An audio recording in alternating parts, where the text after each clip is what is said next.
Welcome to the Rocket Rewind, the show where we get together and talk about things that matter, things that are interesting, and shit that might just blow your mind. Yeah, they're our opinions, and you don't have to like them. We might not like yours either, but feel free to share them in the live chat. This is America, where we have free speech, cancel culture, Karens and Darrens, all working together in such super sweet harmony. Yeah, right. Sometimes the things we talk about might help restore our faith in humanity, but all too often it's going to be stuff that might piss you off like it does us. Make sure you have your grown-up panties on and come join the conversation. Oh yeah, and make sure you subscribe and turn on those notifications. You don't want to miss this weekly dose of provocative discussion. The Rocket Rewind, Sundays at 6 p.m. Central, 7 p.m. Eastern. Let's get into it. Viewer discretion is advised.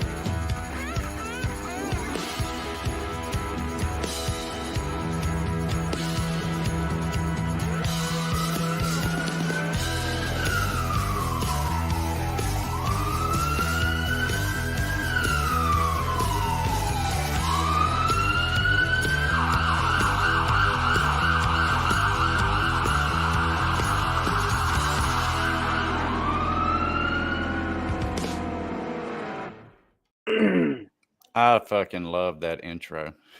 I do too. That's pretty good. So happy Sunday. Happy Sunday. Happy Sunday, everybody. Yeah, how was y'all's week there? How was your week, Adam? It was pretty good. Non-eventful. Of course, sitting at the house, there's not really much that can go on. Non-eventful is sometimes a good thing. Oh, yeah. I don't complain about it. I mean, because you think about it, the shit we talk about on here is eventful, and you don't want to be involved in a lot of that. So, yeah. What about you, Steve? How was your week? It was very lazy. I had a lazy week. I did nothing. It was great. You know, I don't get too many of them days often. So when they do come by, I enjoy it as much as I possibly can. Helping the girlfriend out and stuff. No, not at all. Nope. I guess she's doing good. She hasn't called me, so I guess she's doing fine. She hadn't needed more help, but that's good. Yep. Well, let's run through the chat then. I see Mr. Wizard coming in from Australia over there. We got Chris Talbert, moderator to the stars. What's up, Chris? Of course, we got Steve and Adam in the chat, me in the chat. There's Brooklyn watching in the UK. It's 12 a.m. over there. Appreciate you staying up to hang out and watch there, Brooklyn. We will understand if you have to go to bed, though. That's a good thing about the replays. You can always catch them later.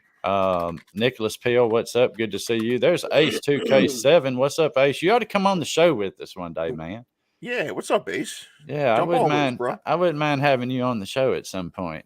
Speaking of, if any of you want to get in on the show tonight, as long as you're fully dressed and can halfway keep things civil.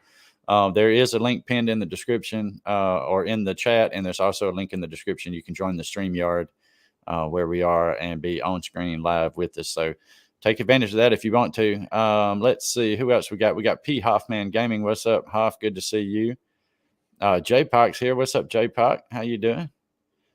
We got Gaming with Eric Boyce. Just had some chicken pot pie for dinner. Hell yeah, man! I ain't had one in a minute. I need to pick some of them up.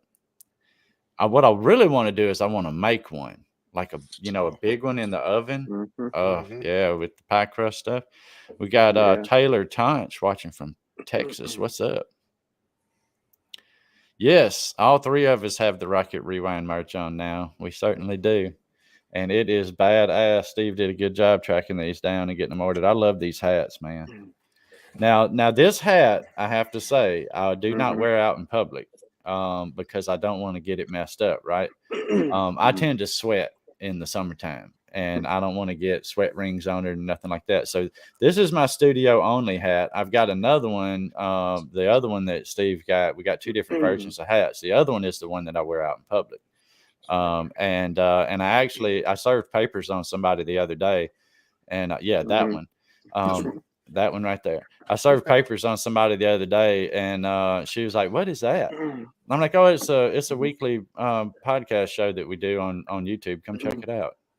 By the way, you've been served. Yeah.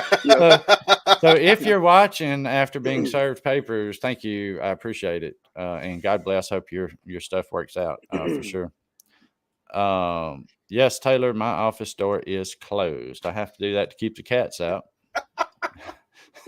My daughter's 2 cats. One of them has gotten extremely disruptive lately. Like he is, I think he needs to be fixed. He was supposed to be fixed when we got him, and I don't think he is. I see a sack. And when a male cat's fixed, they don't have a sack, right? Am I correct? I guess. I don't know. I don't know. Never had a cat. Anyway, he's wild as fucking hell. So I don't know.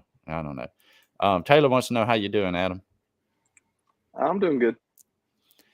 Let's see. We got Jorge Zambrano here too. So what's going on, everybody out there in chat? Y'all have an uneventful week also, or anything wild happen where you are? Now Jorge lives in Chicago, so it's shit happening around him all the time. Yeah.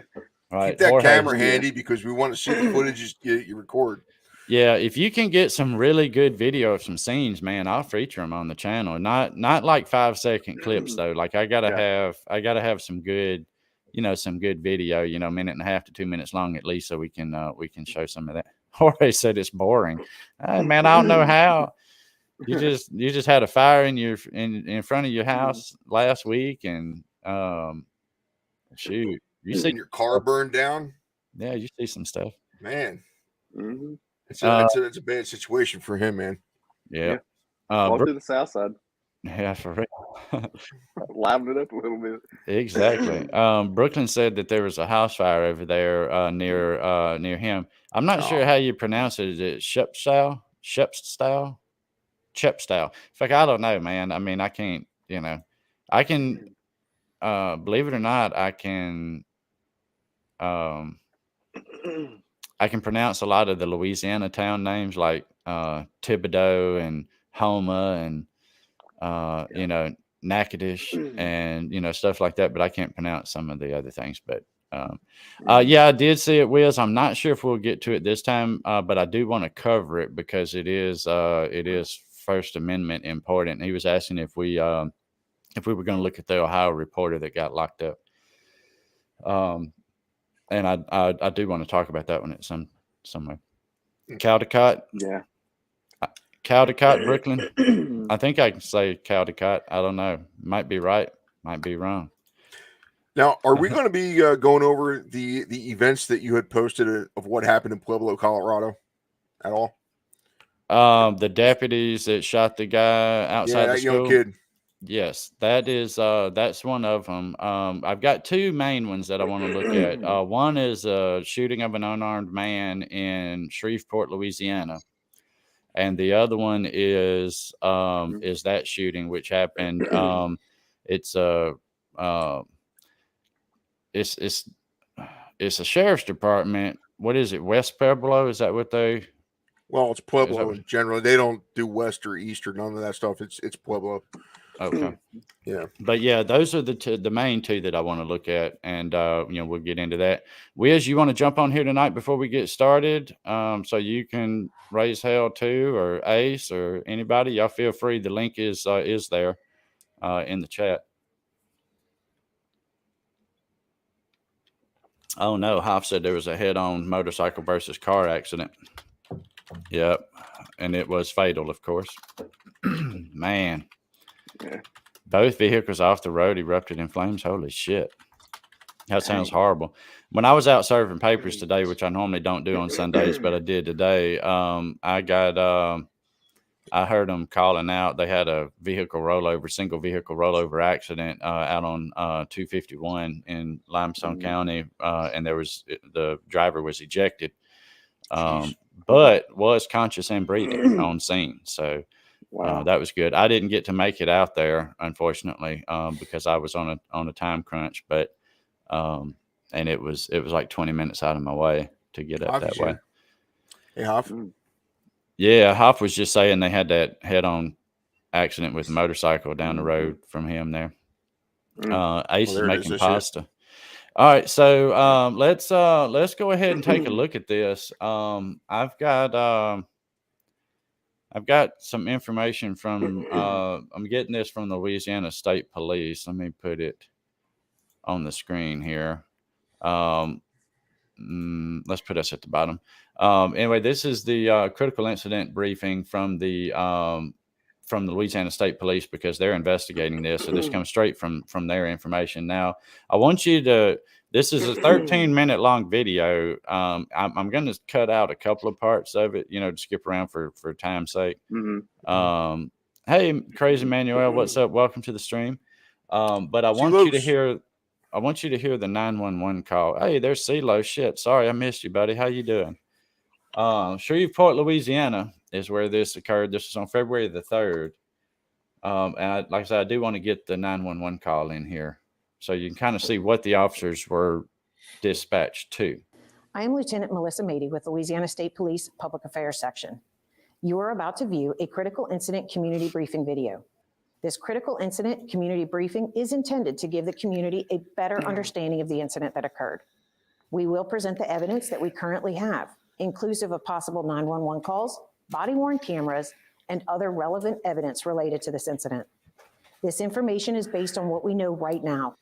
We are still in the very early stages of this comprehensive investigation, and our understanding of the incident may change as additional evidence is collected, analyzed, and reviewed. The ability of the department to investigate these incidents depends on the impartiality and transparency of the investigation and consideration to the potential criminal culpability of those involved. These images are difficult to watch. In addition, there may be strong and offensive language used by those shown in the video. Viewer discretion is advised, especially for young children and sensitive viewers. All right, so first off, let me say hats off to the Louisiana State Police because this video was actually released on February the 16th. The incident happened on February the 3rd. It was released on February the 16th, and that's a pretty quick turnaround to at least release some initial body cam footage, 911 call and stuff like that, right? And a lot of other departments and states, Alabama, could learn from this because transparency is important, right? And yes, sometimes what's released is going to piss the public off and cause, possible shit. I know the word. It's been a long day, y'all. Protests, right? What's released may cause protests. But the thing is, not releasing it can also cause protests because then the rumor mill starts. You know, well, I heard that the cop shot him for whatever, blah, blah, blah, and I just feel like in the grand scheme of things, it's important for the public to know facts and that the investigation is being conducted openly and transparently.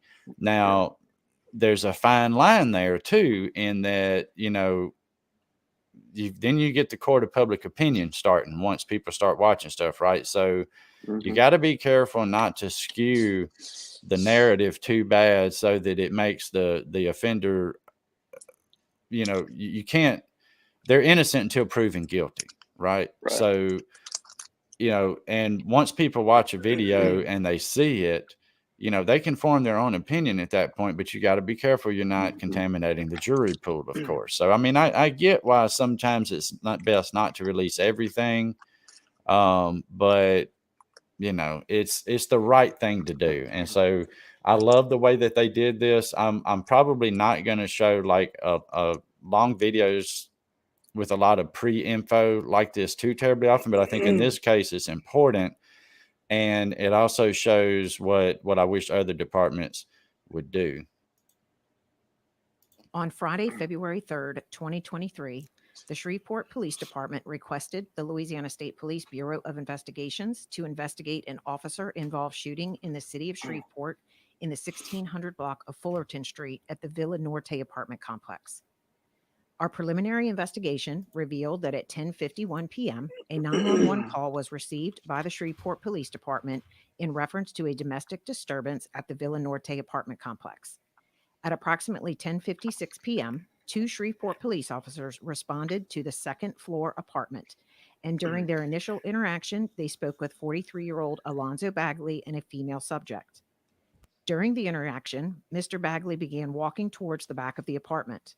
Mr. Bagley accessed the apartment balcony from a rear bedroom door and jumped to the ground. He then fled from officers.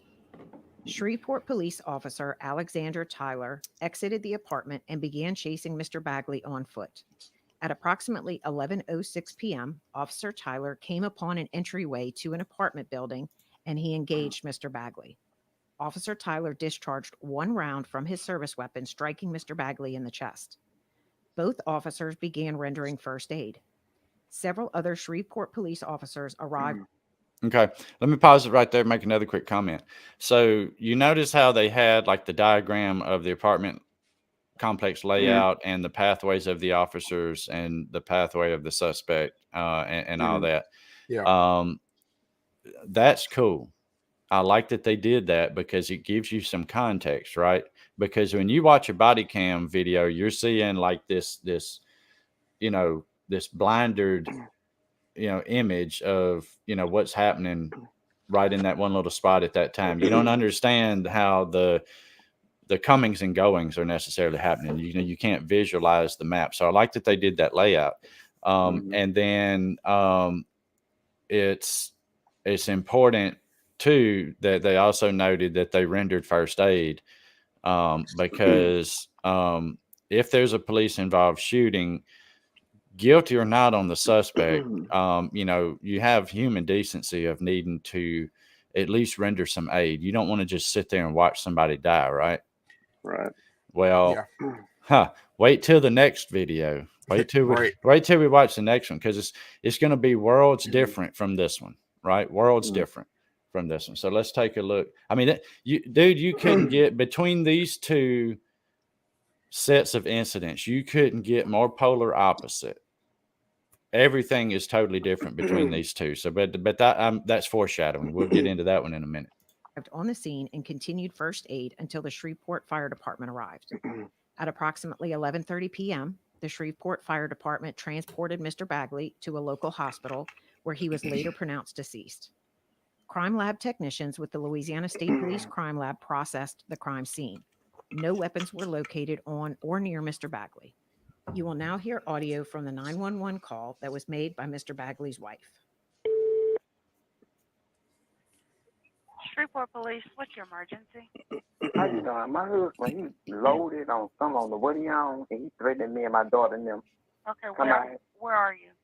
I'm at home.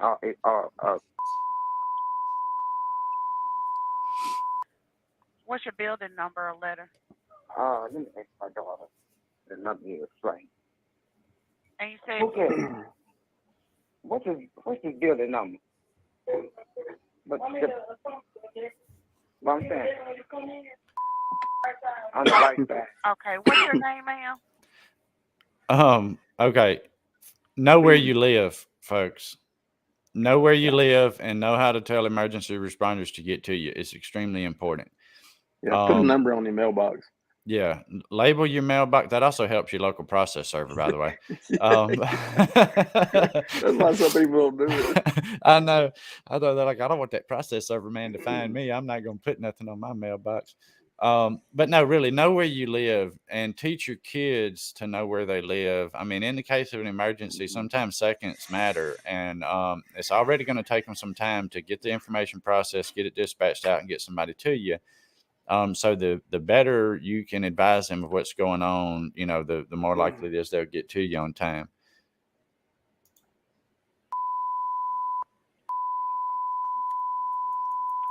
And you say this is your husband? Yeah, he in there now. Drunk full of Kentucky Deluxe. Clowning. Kentucky Deluxe. He clowning. Okay, and what's your husband's name? Alonzo Bagley. Does he have any weapons on him? I don't know. He in the room. The door closed. in the bedroom. Hey, Megan. And he only been drinking. Is he on any drugs or anything like that? I don't know what he on. He come from Cedar Grove. I didn't use my van. He come from Cedar Grove, real rage and stuff, acting a fool. You hear him over there? You hear him over there bumping the wild stuff? Okay, we'll get the police headed that way. Okay. All right. Bye-bye. You will now view body-worn camera footage of the incident. The first video is body-worn camera footage and audio from the officer who responded to the 911 call with Officer Tyler. Please keep in mind that the entire incident took place in approximately 1 minute and 8 seconds. Hey, Michael Tingley, welcome to the stream. Good to see you. So hey, Megan. And Megan, yes, she's up in here. So when I hear them say, keep in mind, this entire incident took place in only 1 minute and 8 seconds. Yeah. It sounds like they're setting up excuses or whatever. But in this instance, of course, I don't think that's the case. You have to, when something like this happens and an unarmed person is shot and, the investigation is being conducted, you have to take the totality of the circumstances, right? Did and sometimes the fact that it all took place in 1 minute and 8 seconds is part of the circumstances that need to be considered. How fast does something happen? How much time did the officer have to respond to what was occurring and to process in their mind what to do next? Now, I'm a little torn on this one, and you'll see why here in a minute. But ultimately, I'm going to side with what the Louisiana State Police have come up with on their investigation. So let's watch.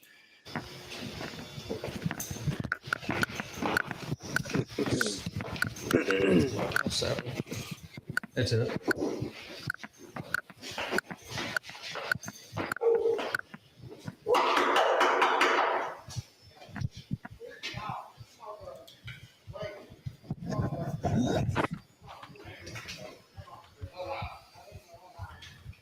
Doesn't he know to knock at the corner? Hey, how you doing? What'd you say?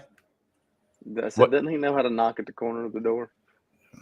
He hit the center with his flashlight. Yeah, I don't know. Man, look, it sound like a bass drum. Yeah, you can hear this dude's heart beating in this body cam too. I don't know if y'all realize that. But I didn't even notice. If you listen real close, I swear I think I can hear this guy's heartbeat. And part of that is, I mean, shit, domestic violence calls are one of the most dangerous for cops to go to. They can both turn on you, but the man and the woman can both turn on you. Very quick. Yeah. But yeah, listen and tell me if you can hear his heart beating. How you doing? Hey, what's your name? Alonzo. Hey, can you step out for me? No. What you need? My dog. I got dog. No, come on in, sir. You disturbing the peace. The people next door over there. Let me put my dog. Sit down. Let me put my dog. Sit down. Let her. Hey, come here. Come here. That is the worst thing She you can can put the do. dog up. That's right. You disturbing the peace. They got weed back there. They clowning. The woman next door. Yeah. She's not helping. No. They never do. He shouldn't have let him get that far back in the apartment. No, they never do. See, right there, might have been a good time for a taser deployment. Yeah. Well, and he threw his hand up. I just snatched him out of the apartment by his arm. Yeah. But see, right here, you've got, there's a chance of, is he grabbing a weapon? Right. Right. That's the big thing. Is he going back to get a gun? Is he grabbing a weapon, or is he about to turn his dogs out? He was just talking about putting the dogs up. I ain't seen any damn dogs. I ain't even heard a dog. Yeah. So, and now there's another issue here. The officer's back is to the woman. So what if she turns on him? Well, there's two problems. He's also in a hallway. He's in a kill tunnel. Hey, look who joined us. What's up, my Taylor? Gosh. Yeah. Hey, buddy. Hey, Taylor. How you doing, Taylor? Good to see you, man. Taylor is is nonverbal. So here, his comments will be in the chat. So make sure you watch the chat for his comments. So he's in a danger zone here. This officer is, because he's got one guy. He's got the alleged suspect of nothing other than clowning and showing out and hollering and all that. There's been no allegation of any physical harm done to anybody on the 911 call, nor when the officer gets there and, and talks to the wife. But now he's in this danger zone between the man and the woman, right? So this is not good tactical layout for this officer. No. It just seems like a bad situation all the way around. Yep, I'm gonna make it full screen here. Okay. He did then. Dude went over that railing. Yeah. He went over that railing like he's done that a time or two. Now that was the smartest thing that officer did. Where's his cover? I'm glad he didn't follow him though. Yeah, never jump off of anything. Well, not only that, I like. Hell, I would have followed it. All that equipment's heavy. What'd you say there, Adam? All that equipment's heavy. Yeah, it is. Break your well, ankles. and I mean, now that dude barreled off like he's done that a time or two, right? He had some practice. Yeah, Mr. Wizard said he's out. He's like, not today.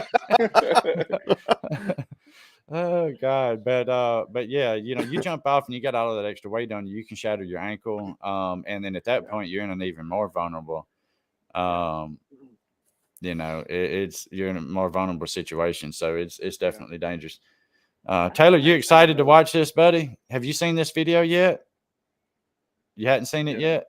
All right, well, here we go. Yeah, me either. It's my first time too. Now, this is where the viewer discretion advised part comes in. Okay. Someone is about to get shot in this video. So if that disturbs you, you may want to, look away or something. Oh, we lost Taylor. Taylor just left. He's like, I don't want to see that. Yeah. Oh, God. You shot me. Oh, no. Dispatch, send EMS right now. Shot fire. Shot fire. All right. Let's go back just a little bit. Let's watch this. Now watch really close, because the suspect ran this way. You got another officer coming this way. And the other officer is the one that fires the shot. Let me make it full screen here so you guys can see it. I'm gonna make it full screen real quick.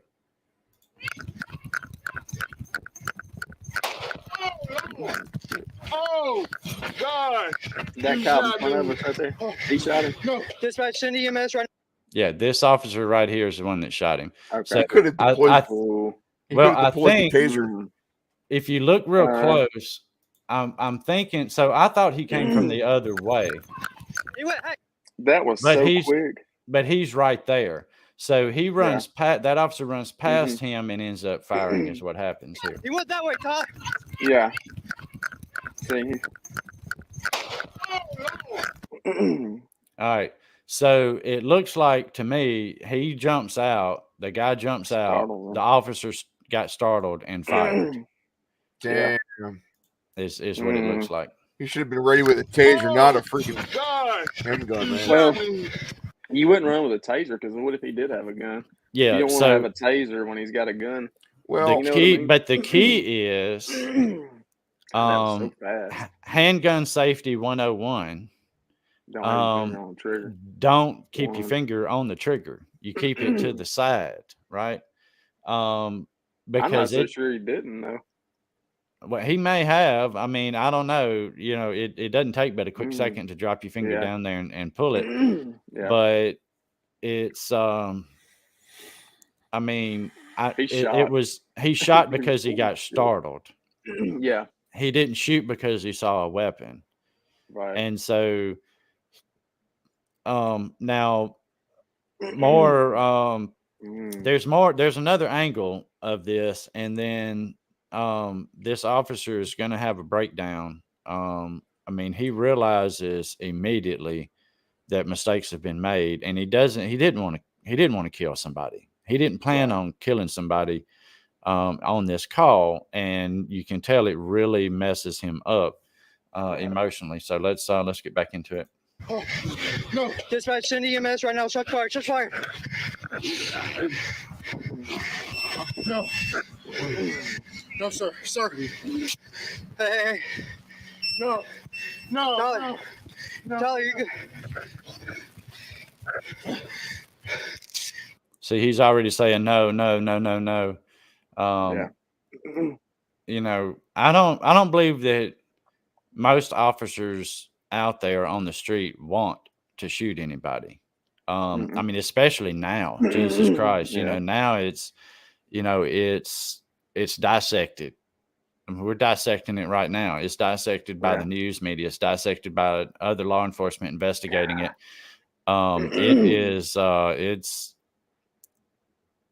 how somebody can be a police officer now amazes me, you know, because it's like there's so many anti-police things going on out there right now, and then you know these type of situations happen. In this situation, it's easy for this to have happened. You know, well, I and mean, the thing is like the way the law is written is you have to be in fear for yourself or someone else's safety, yourself or someone else's safety or life. right. So in that quick second though that he was scared, he might have been completely terrified. You know what I mean? That's what I'm saying, because and that's what's so hard about this case. Like this was kind of hard. Well, he ran into a room and was obscured. It was unknown if he had a weapon. Right. So officers have to assume that a suspect has a weapon. So I can see how this mistake was made, and it's tragic. It's definitely tragic for the, you know, for the victim that gets shot, for his wife. You know, she just wanted the cops to come over there and calm him down. Calm him down, right? I don't know. Hey, Jay I'd like to make a point on that. I just don't see the What's up, Jay I Clark? don't see criminality in it, you know, like that's the part where it's like, I mean, he wasn't doing anything with malice or anything to harm anyone. He was literally walking around the building with his gun out to clear it, and a dude jumps out and startles him. Yeah. I mean, he literally, it was just so quick. Like that dude popped out and he got shot. Yeah. Right. I mean, you know what I mean? I don't even know if his feet had hit the ground yet. But now this officer is about to have some serious some serious mental issues here. I'm going to make a point on that too. What's that? So when the cop went in the back room and that guy had his back to him, he was getting his jacket together. So he didn't actually put the jacket on. He went out the door, and when he hopped over the rail, you could see he had both his hands on the rail, so he had nothing in his hands. He had nothing in the back of his pants. Right. And obviously he's not going to put anything in the front of his pants because he's got to jump over the rail. So I would assume that he wasn't armed at that time. So well, but if I'm going to chase after him, I'm going to get a taser out. That's what I'm going to do. Well, yeah, I mean, taser. You can not knowing, because I've seen a full shotgun down somebody's pants leg. Oh no shit. Yeah. They look like they don't have anything and be completely. Yeah, and there's been many times that that I've found weapons on folks in odd places. Like I had a dude that had a little 25 pistol in his front pocket. And you know, because the bagginess of his pants, you really couldn't even see a bulge of it there. I found it on pat down. You want to talk about an adrenaline rush and your heart getting to beating fast as you've been sitting there talking to somebody for 3 minutes, and then you realize on a pat down that they've had a weapon the whole time. Those little pocket 380s. Yeah. Yeah, that is a tiny gun, isn't it? Yeah. This one was a little 25. You know, them little ass. I mean, it's just a little bigger than a Derringer. Oh wow. Yeah, that's right. But see, if he would have had a weapon in that bedroom when the cop came through the door, you would think that he would have turned around and shot at the cop. Well, his know thing if was that's he wasn't I trying don't to know. injure anybody either, right? His Right. whole thing Yeah. was, I want to get the fuck out of here and get away. Right. I don't want to mess with the cops today. Yeah. Right. So let's watch the rest of this, and we're going to see Okay. another angle. Hey, No, hey, no, no. hey, come on. Come on. No, Come on. no, Come on. no, man. No, no, no, Come on. Come on. no, man. Come on. No, You're good. no, man. Come on, dude. Dispatch. Come on, man. Send EMS right now. 1018. Come on, dude. Hey, come on, dude. Stay with me. Stay with me. Hey, no pressure. No pressure. Stay with me, Come on. man. Come Stay on. with me. Come on. You're good. You're good, bro. Stay You're with good. Hey, you're good. Hey, keep breathing. Keep breathing. Keep breathing. Keep Stay breathing. with me, man. Stay with me. Breathing. Hey, you're good, man. Keep breathing. Keep breathing, dude. Keep breathing. Keep breathing. Keep breathing. Now you hear that groan, right? That's Yeah. him. That's the death moan. Yeah. Not a whole lot of folks come back from that. What's he doing? Choking on his own blood? That you know, Nah, it's his body shutting down. yeah, Oh man. puncture of the lung, possibly. You know, it's more difficult to breathe. Now the officers are attempting, you know, to at least do what they can. They're applying pressure. This officer's applying pressure. Yeah. The other one is having a total mental breakdown at the moment. And I can totally understand it. I mean, this officer, when he put on his uniform that day, did not plan on having to shoot somebody. Yeah. You know, especially somebody that was unarmed. And you know, the things that have to be going through his mind at this point, you know, he knows, okay, you know, anytime there's a shooting, officers are opened up to scrutiny. They're going to be investigated internally, externally, you know, all that. And then, you know, officers are getting arrested for things left and right now. They're getting criminal charges on them for making these kind of mistakes.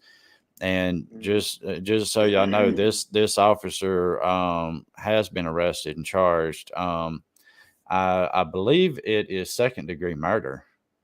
Oh man. Is And I let can me understand. I can Was understand this cop that. charged? Let me confirm the charge real quick, because now I'm second guessing myself on the charge. Well, I think it's fair to put it in front of a jury and let them make the decision. But I honestly don't see 12 people saying he was guilty. Yeah, I mean, it's got to go to trial. It hasn't gone to trial yet, of course. It's going to probably be, you know, a year or 2, 3 years, you know. If you can't tell by the sound of him, he's pretty messed up anyway. He's not going to be a cop ever again. But you know, I've heard justified shootings.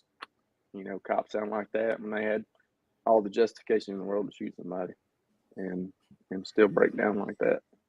Yeah. Let's see. So he was arrested. Doesn't actually say what the charge is. There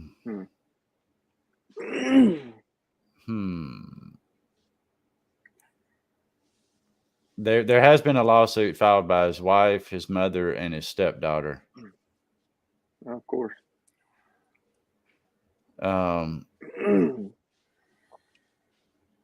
Yeah, but I don't see the actual charge, so I don't know. He was arrested. I'm not sure if the grand jury is actually convened yet or not.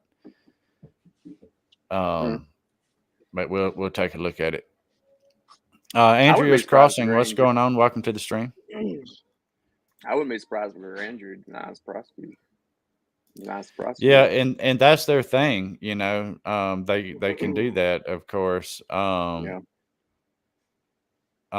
Silos has a really good point here.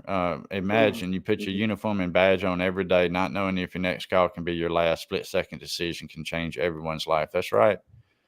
That's definitely right. Police officers have to make split-second decisions. I mean, we can go back and look at it and pause video and talk about it, and you know, see things that the officer may not have noticed during that time or something. But you know, they've got. I mean, this was seconds, man. I mean, he rounded that corner and shot in a second. Yeah. I don't know if that dude. Hey, go to the front of the building. Go to the front of the building. Wave them down with their flashlight. Come on. Run. Hey, hey, dude, hey, you're going to be all right. You're going to be all right.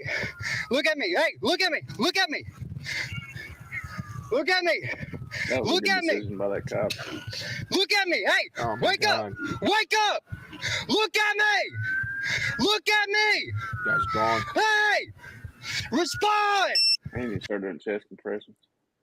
Yeah. I think he's hit Yeah. pretty critical though. That sure is a lot. Yeah, of blood. it looked like he got shot right straight in his heart right there. I mean, that was that's right up. I mean, looking at it, you know, it's straight in the middle here, just about where the heart is.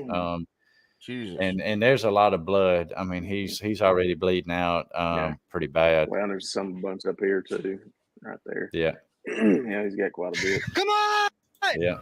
Come on. Come on. You will now view body-worn camera footage and hear audio from Officer Tyler's camera. At 11:07 and 1 second p.m., Officer Tyler's body-worn camera was inadvertently turned off.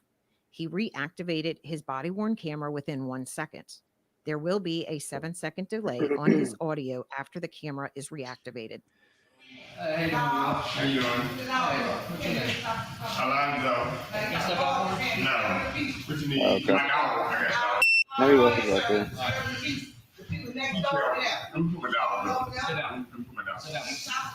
Yeah, I didn't realize the second officer was right there behind him. I thought he was I never saw already him on outside. that other cop. Yeah. So that means that he wasn't in quite as dangerous of a zone, being between the two. Yeah. Let her. Hey, come here. He was still in that damn kill phone. That's right. He disturbed the pieces of that weed back there. He was clowning. The woman next door with him. She not ready. I'm about to get you dog back to keep it going. Well, now they both got their back turned to the woman. So I don't know. I guess my statement still stands. He's like the door and stuff. Go ahead, there you go. That's a tough decision to make, though. Hey.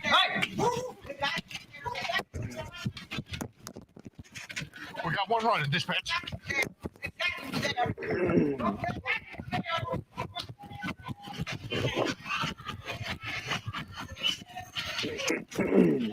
Black male, blue shirt, running towards North Park. He's bald. So this was not a violent call that they responded to, right? It should turn into it's one. domestic. Yeah. So And they hadn't obtained enough information to determine anything yet. You know, well, other I than mean, these disturbance. yeah, and that's it. You know, the 911 call didn't include anything about it. Now, of course, we don't know what was transmitted to them by radio or from the CAD. Hey, Southpaw, what's going on? Good to see you. Dustin K, what's up? Welcome to the stream. Hey, look who's here. It's Stacy. What's up, buddy? Hey, Stacy.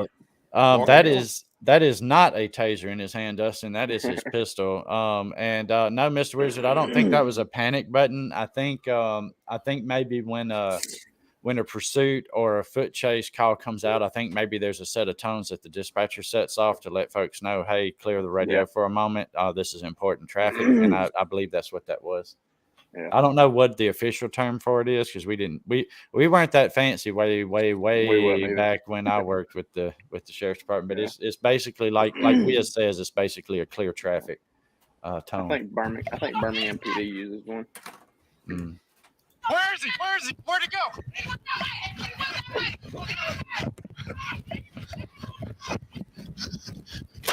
Oh, no. Jesus. Yeah. All right. Let me. I'm going to take us off of the screen so that we're not obscuring anything. But watch how fast this happens. Oh, no. Okay. Jesus. So here's where. Cool. All right. Now here's where I do have some issue with this. Why would you round a corner and then just immediately shoot though? Like, I mean, he had his weapon out. He was clearing that section. I can see now where there's gonna be a hell of a lot more scrutiny on this because it did happen so fast. It's like Did you see a weapon? How did you think he had a weapon? What was it that put you in fear for your life or the life of your partner? The So fact that somebody was coming at you, I mean, not knowing. yeah, I mean, I get it. I totally get it, you know. I think But I can see a really hard ass prosecutor really ripping into this officer on this.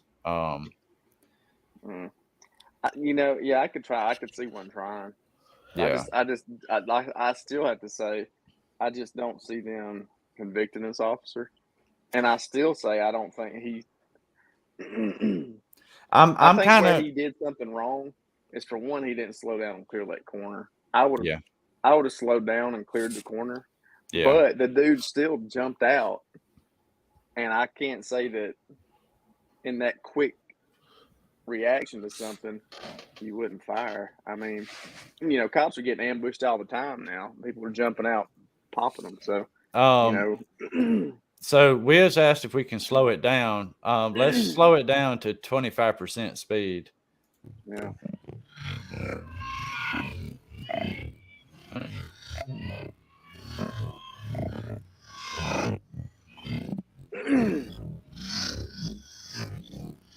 Comes up on it. Oh, what the heck?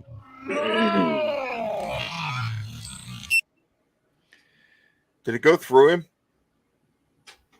It's a possibility. If it's a 9mm, probably. Yeah, it may have. I mean, that was close. That was a close shot, but it went. I mean, it went right through center mass. As soon as he saw the guy standing around the corner, he pulled the trigger on him. Yeah. Yeah. It clearly startled him. I mean, he was shook. Yeah, I mean, I get having the weapon out because you don't know for sure if the dude's going to pull a weapon out, and anything can become a weapon. Anything. The dude could have run by a stick. Well, like I said, the big thing I see that he didn't do was slow and clear that corner. Yeah. But even then, if that dude was coming out that quick, like I said, you might slow down at that corner to clear it. But if that dude's coming at you quick and you've got your gun extended, then your gun becomes part of the problem. Well, here's my biggest reason for thinking criminal charges would be legitimate here against this officer. They weren't sure that he was in that alcove. Right. They were just running and checking. What if that had been somebody completely innocent, totally unrelated person? What if that had been somebody's child? What if that had been, you know, somebody's elderly grandmother? I think it's really tragic. Yeah. You know. I mean, I feel for the officer. I do. Fuck, I do, man. I mean, this is a tough situation to be in. But you know, but then you got to look at, you know, the totality, like I say, and an innocent man that wasn't armed and had not physically messed with the officers. All he did was run. That's all he did was run. He hadn't pulled a weapon. He hadn't tried to hit the officers. The officers never put hands on him. So he hadn't even physically resisted yet. It was strictly a flee. Well, you know, and he didn't. They had not. I don't think they had established enough to make an arrest until he ran. Right, and their only criminal charge at the moment is resisting arrest, or you know, but eluding arrest without violence. Right. Hey Mia, what's going on? Good to see you. Good to see you. I'm torn on this, man. I mean, I don't want to see officers get hemmed up for a simple mistake, but at the same time, if I made a simple mistake like that, I could get charged. That doesn't, but you know. Well, and it still goes back to the same thing, even with us as citizens. You know, you have to be in fear for your life or your safety. Right. And I think he legitimately was in fear for his safety or his life. Well, and it might have been from his own mistake and not slowing. Yeah. and not slowing to clear that corner. Maybe that's what they're taking into account when they're doing a criminal charge on. But I don't think I find it hard. Well, I definitely don't think that there's any I don't think that there's any intent here. Yeah. There's not a criminal intent. If anything, the charge that I would see sticking is going to be maybe an involuntary manslaughter, a manslaughter charge. Reckless. Something reckless. But I still don't find it reckless though. I mean, like with. It's a tough one, man. This is a tough one. Yeah. It's more of a reaction than an intention. Yeah. Yeah. But I mean, we all can get charged with, making a split second reaction that's wrong too. And even for the state's point of view, he might have been charged from the state and then maybe presented to the grand jury by the DA. I think that's a fair thing to do in this case. You need to have that. Jury, having a group of your peers try to decide on whether you should or should not be charged is a fair thing to do too. Look who we've got. Oh my gosh, it's Silos. Oh, what's up, guys? How are you? It is the Silos. What's up? What's going on? What's up, buddy? What's going on? Stacy, what'd you eat over there tonight, buddy? I like your Coors Light shirt. I had just enough at the galley to consider it a deep breath for dinner. Okay. Yeah. Man, sometimes he's posting like these big old spreads, man. Oh no, not these last couple days. These last couple days have been terrible. Like nothing worth a fuck. Like nothing. That sucks, man. Yeah. Too much MREs, bro. No, that's not even a thing here anymore. So the rest of this is just going to be them rendering aid again, which we don't necessarily have to watch again. So I didn't come in until you showed him shooting. Was this guy just running because he was scared of the police, or? Yeah. So the call came in. We listened to the 911 call and stuff. So basically, what happened was the wife called, said, "My husband's clowning. He's drunk. He's beating on the wall. He's been threatening us." No allegations of any kind of physical harm, but it is a domestic disturbance case that they're responding to. Okay. They get there, and the guy's like, come on out here and let's talk to you. And he's like, no, let me put my dogs up. I got to put my dogs up. And he goes into the back bedroom and shuts the door. The officers follow. They open the door. He's going out the back balcony. He sails over the balcony he grabs onto it, man, and he flips himself over like he's doing some kind of swan dive almost. And then he takes off running. And that's when he gets shot. So and the whole time he was unarmed, right? No weapons had been seen. There was no allegation of any weapons on the 911 call. He was given out as unarmed. So or at least that was how the wife I don't know everything about LEO, obviously. So but I do know most of the time when they feel someone's unarmed, don't they have a taser out instead of a pistol? Well, yes and no. If now in a chase, in a pursuit, on foot, it's better to have an actual firearm, because what if they do turn and fire? You don't have time to drop your taser and get your firearm. So most of the time they're going to have that, but when you're running, you don't need to have your finger on the trigger. Of course, I'm not sure if he did. You can't tell from any of the camera angles or anything. Hey, Blade Studios is here too. What's up, Blade? Good to see you. But now this is the other. This is like the firemen and stuff showing up, I believe.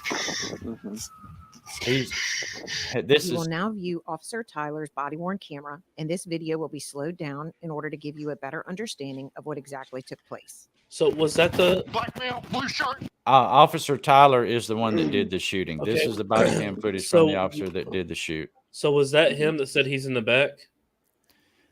Yeah. Well, that was after the shooting. I had skipped ahead because we'd already watched. That's what I'm saying. But was that him telling, I guess, some emergency personnel? Yeah, he's trying to get emergency personnel there. It sounded like he was scared to death and knew that he didn't mean to do that shit. He had a complete breakdown. Now we're gonna see his breakdown on this video. So you can take that in. Running towards North Park. He's bald. Where is he? Where is he? Where'd he go?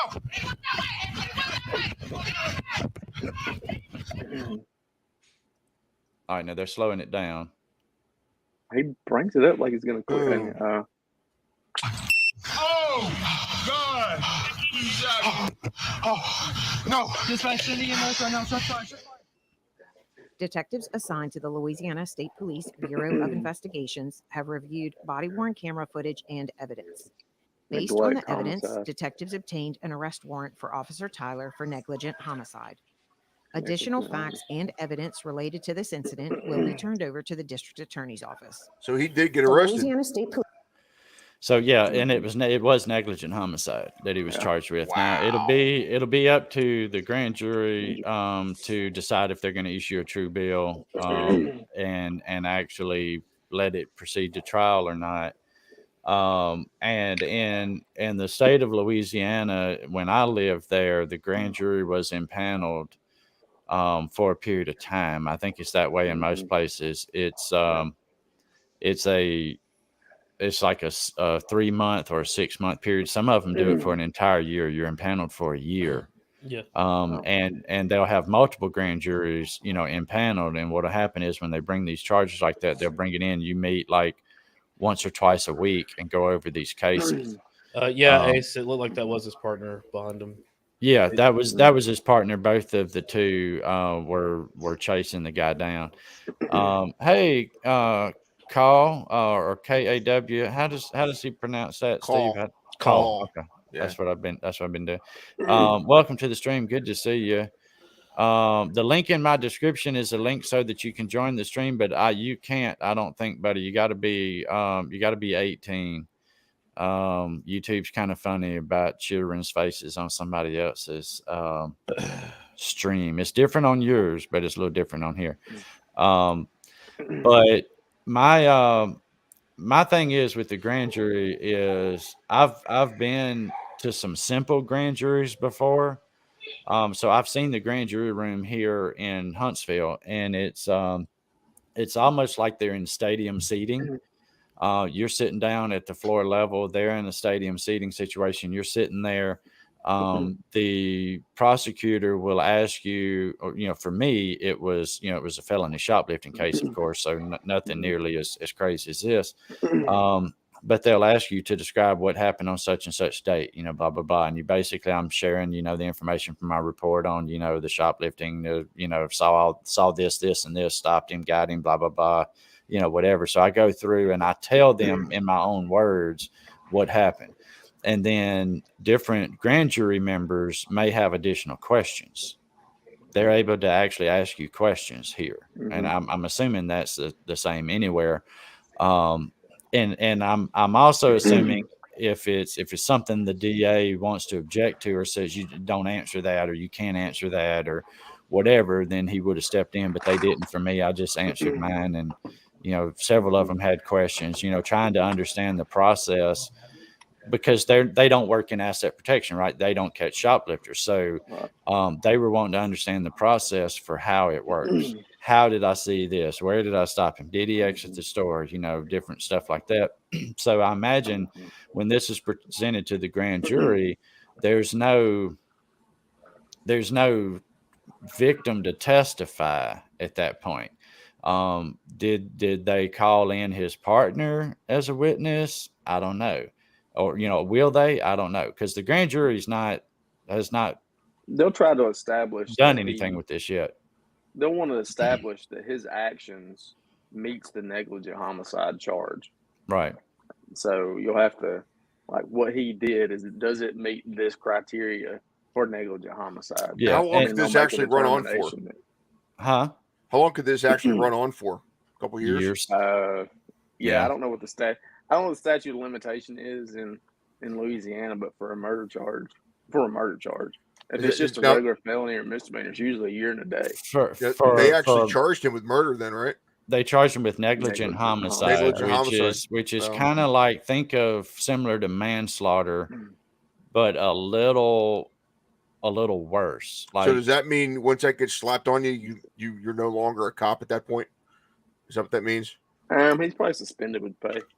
Yeah, he's at least suspended right now and unable to perform as law enforcement. I didn't see anything that says he's been terminated yet.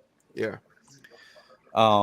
This is standard practice, though. A lot of times in police shootings, if the prosecution looks if the state police investigators look at it and they say, okay, I think he may have violated this law, they turn it over then to the U.S. Attorney's Office or they're in their case the District Attorney's Office, and then they decide if they want to pursue it or not, and then they will issue the warrants or whatever. The judge obviously thought there was enough probable cause for an arrest warrant.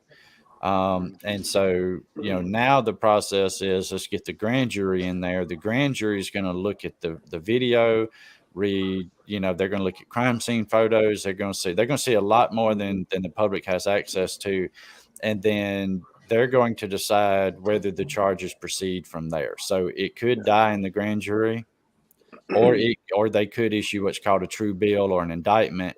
And then at that point, he is going to be set for trial, and he is going to go for trial. If he's actually indicted by the grand jury, pretty sure he's going to lose his commission as a law enforcement officer. That's probably a silly question, but you think there's cameras up in that apartment complex? It's possible. I mean, they didn't release any. If there are, that'll be viewed also by the grand jury and everything.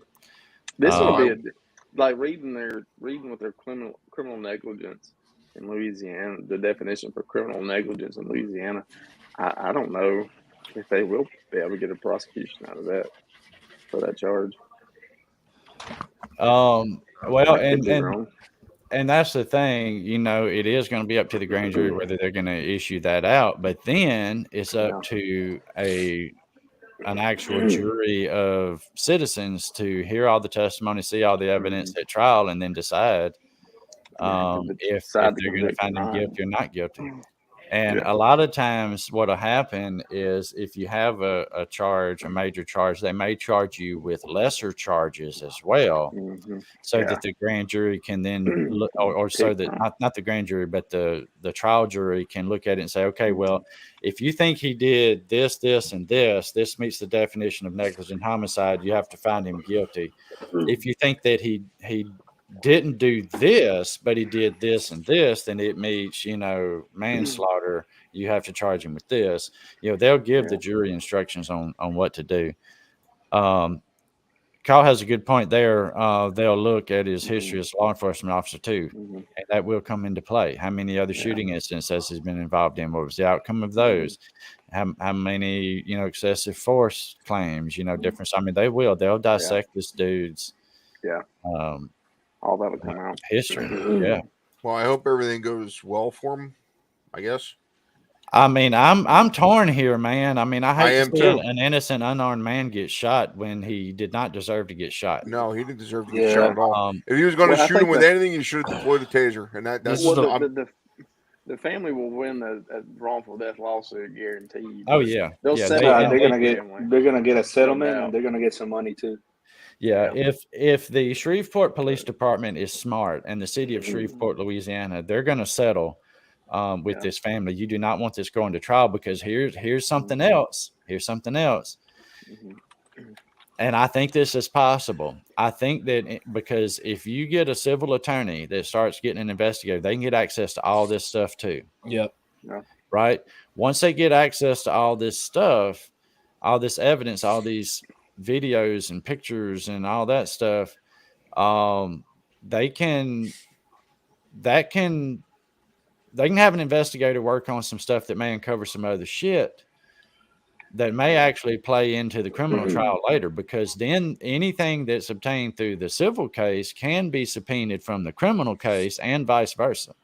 Well, not just that, it can also hit their pocket too, because I mean, Adam, correct me if I'm wrong, but can't that lead to like investigations into training, and then that can lead to training reform, which can mean millions of dollars out of the department's pocket? Like, well, it just shows that the department was negligent. Negligent in that training. The police department, I mean, like I say, they're 9 times out of 10 they're going to settle on something like this because it is not in their best interest to take it to trial, because you've got a grieving wife who's lost her husband on the stand. explaining to a jury, a civil jury, how, you know, her livelihood is different now. Her, you know, she's loss of consortium. She doesn't have her husband anymore. You know, her child's father's dead.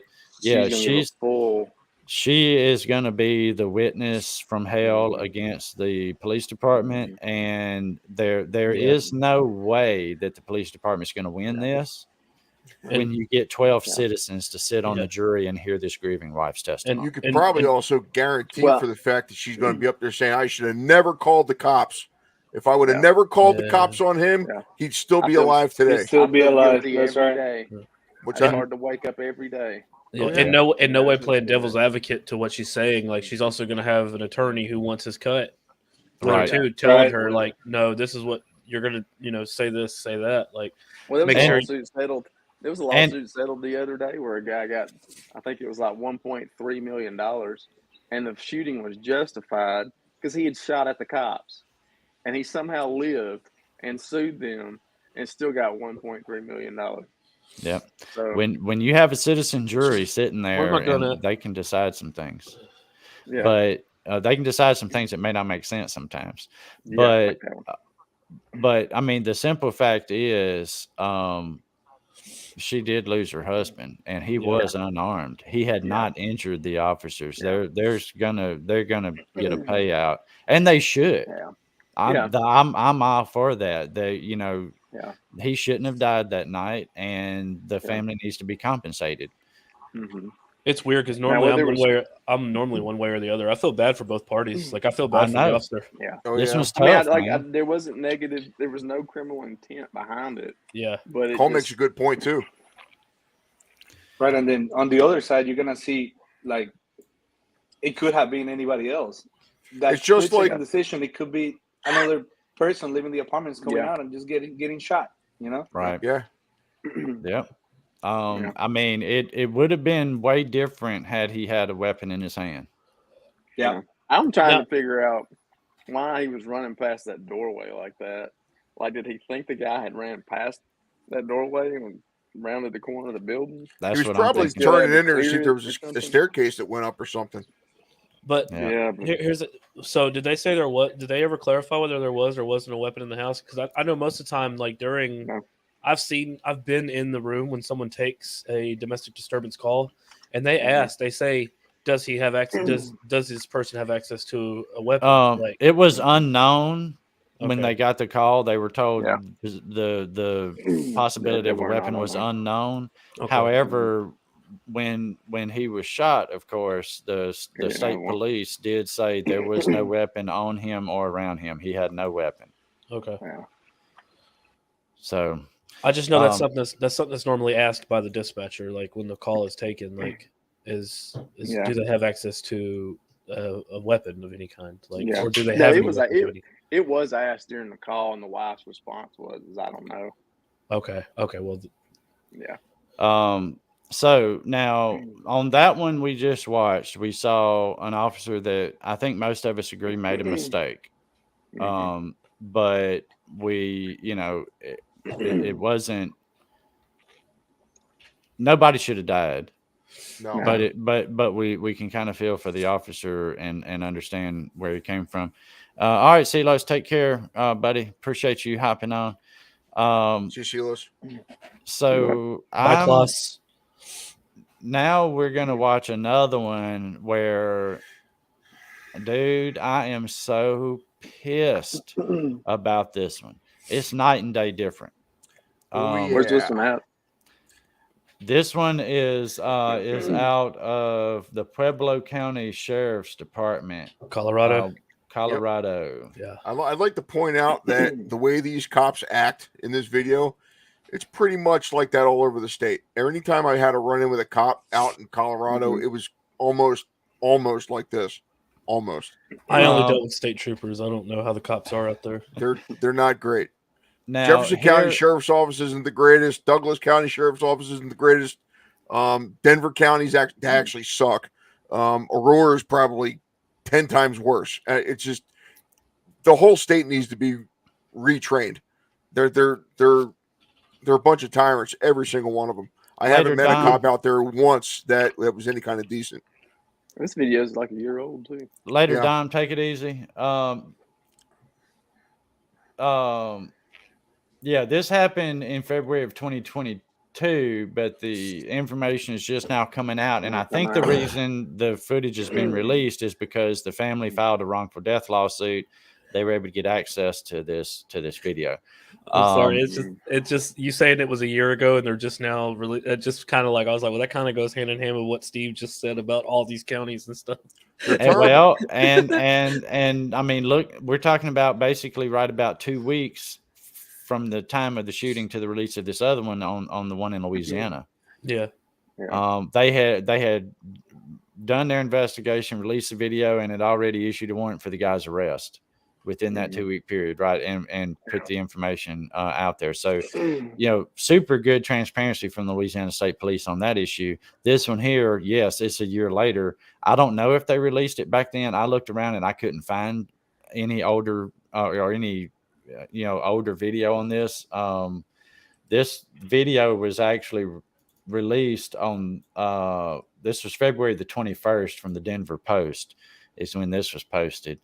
So that's where we're getting this one from. This was one of the most uncut, unedited videos out there. There was a lot of other videos, and I wanted the one that didn't have a whole lot of extra bullshit. So let me give you the quick rundown on the background of why this even happened to begin with, what the original call was. So the original call was that there was a guy that had gotten into somebody else's vehicle at a school in the pickup line at school, right? Guy walks up, gets in this white SUV that belonged to somebody else. And then by all accounts I've read, he's like, oh, I'm sorry, I got in the wrong vehicle. He gets out and he starts walking and goes and gets in the correct vehicle. It said he was out for a short walk. I'm thinking he was probably smoking a cigarette or something. You can't smoke on school campuses a lot of time. But anyway, he had gotten out of his mother's vehicle, which was a white SUV. He went for a short walk while they were sitting in the pickup line to pick up his younger brother at school. And he gets in the wrong vehicle, realizes it's the wrong vehicle, immediately gets out, apologizes, and immediately gets out and starts walking and finds the other one. In the meantime, somebody, I think the woman who was in the wrong vehicle he got into, calls the police, says that somebody got into her vehicle and then got out. So the police are responding to a call where they think a guy is trying to get in vehicles, multiple vehicles, right? Like he's trying to break into vehicles or something, right? And so let's bring this one up then. Like I say, this is from the Denver Post. We'll look at it and y'all see what happens here. 10-4, I'm in contact with it. Looks like it's going to be a Ford.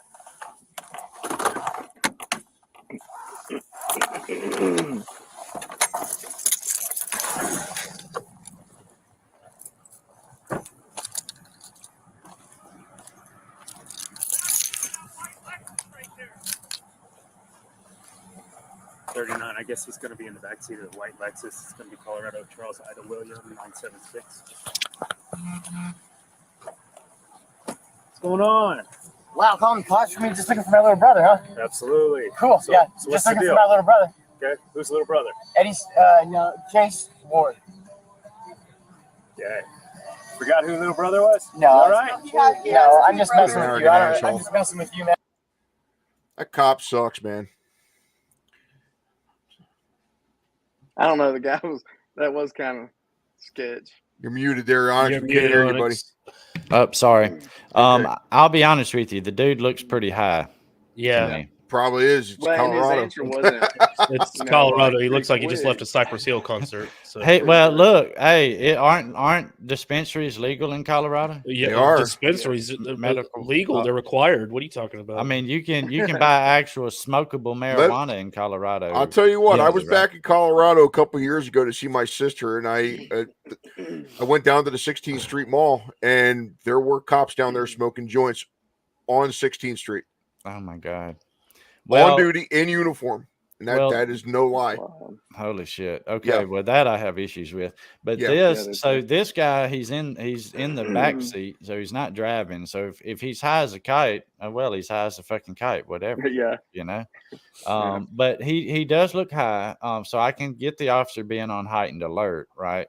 But let's just watch this and y'all tell me what you think. Man, why you touching my arm, bro? Let go. Why are you acting like this? I'm a little nervous because I don't like cops. Why? I have a anxiety. They've done things to me. What have they done to you? I mean, stop resisting when you're not resisting. Was that PD or us? Who knows? Because we're different, right? We're the SO. I don't know. Yeah. You treat us all. I mean, I'm not just trying to distract you, nothing, but it's just like I'm just a normal guy just trying to get my brother. You know. You said we treat you what? I don't know. I don't even know who you are. All right. At that point, he's antagonizing the officer. Cool. Right? Yeah, I mean, we treat you like he could have just let that go. There was no need to bring that back up. Like, well, he could have been like, he can be like, oh, dude, look, I'm not trying to hassle you too much. Look, we got a call about you, you know, blah blah blah. Yeah. You know, can you step on out for me for a second? Let's have a conversation. You know, the officer's tone is very demanding, condescending. Yeah. But now you know, an officer has to take control of a situation pretty quick. You can't. Yeah.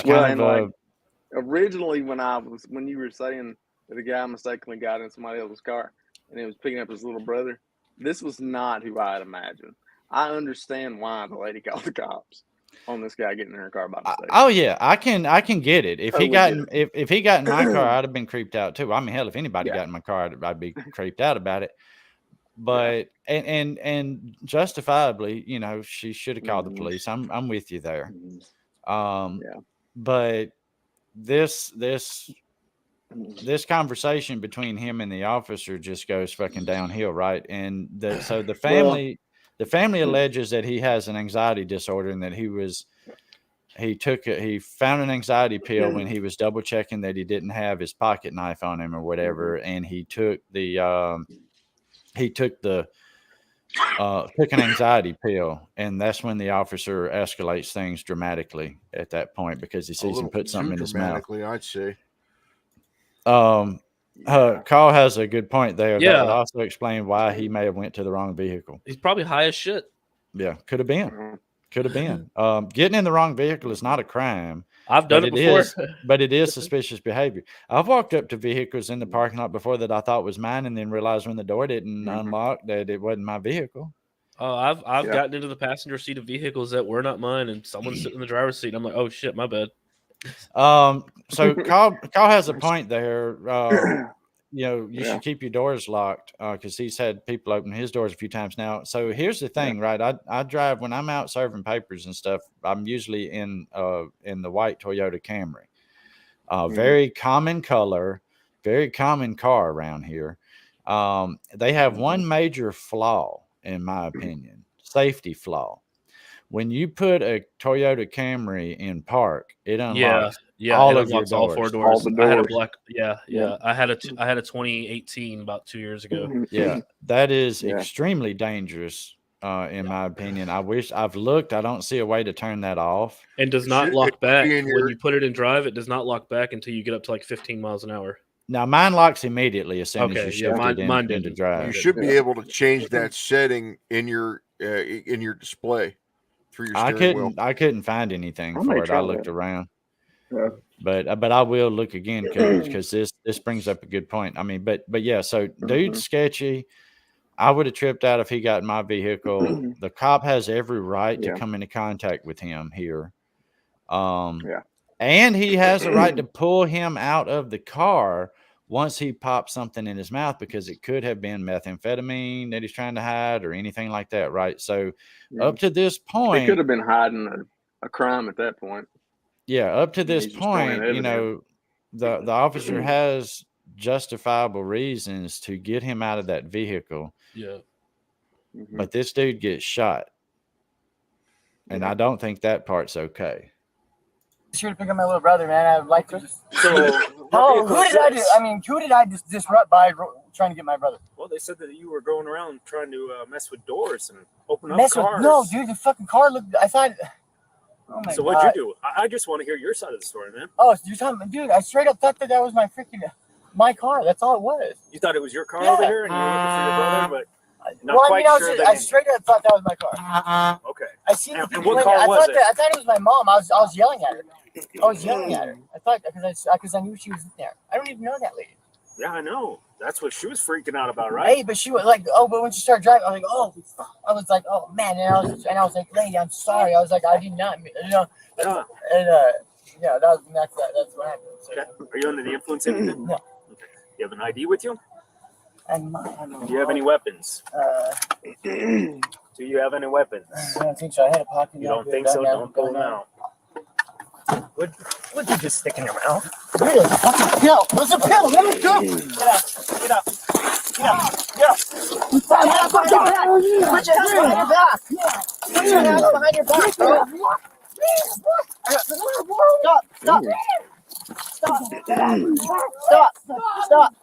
Stop resisting, bro. Stop.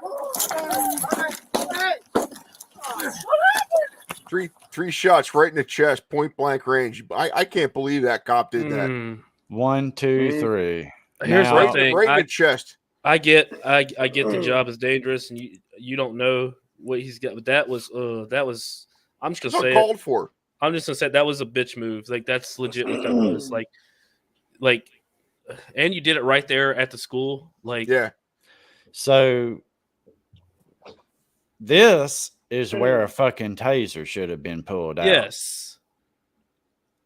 Matter of fact, this partner's too worried about getting his hands on somebody when he could have just pulled a fucking taser out. Like, prior to me reaching in to grab this dude and pull him out, I would have had my taser ready to go. This dude went straight for the firearm.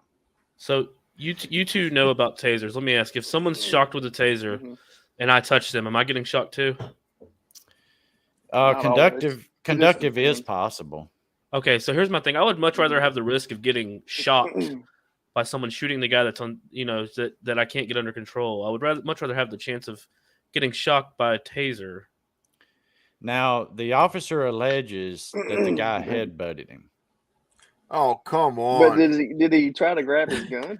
Did he have a blade sticking out of his head? Like, I didn't see any allegations anywhere that he had his...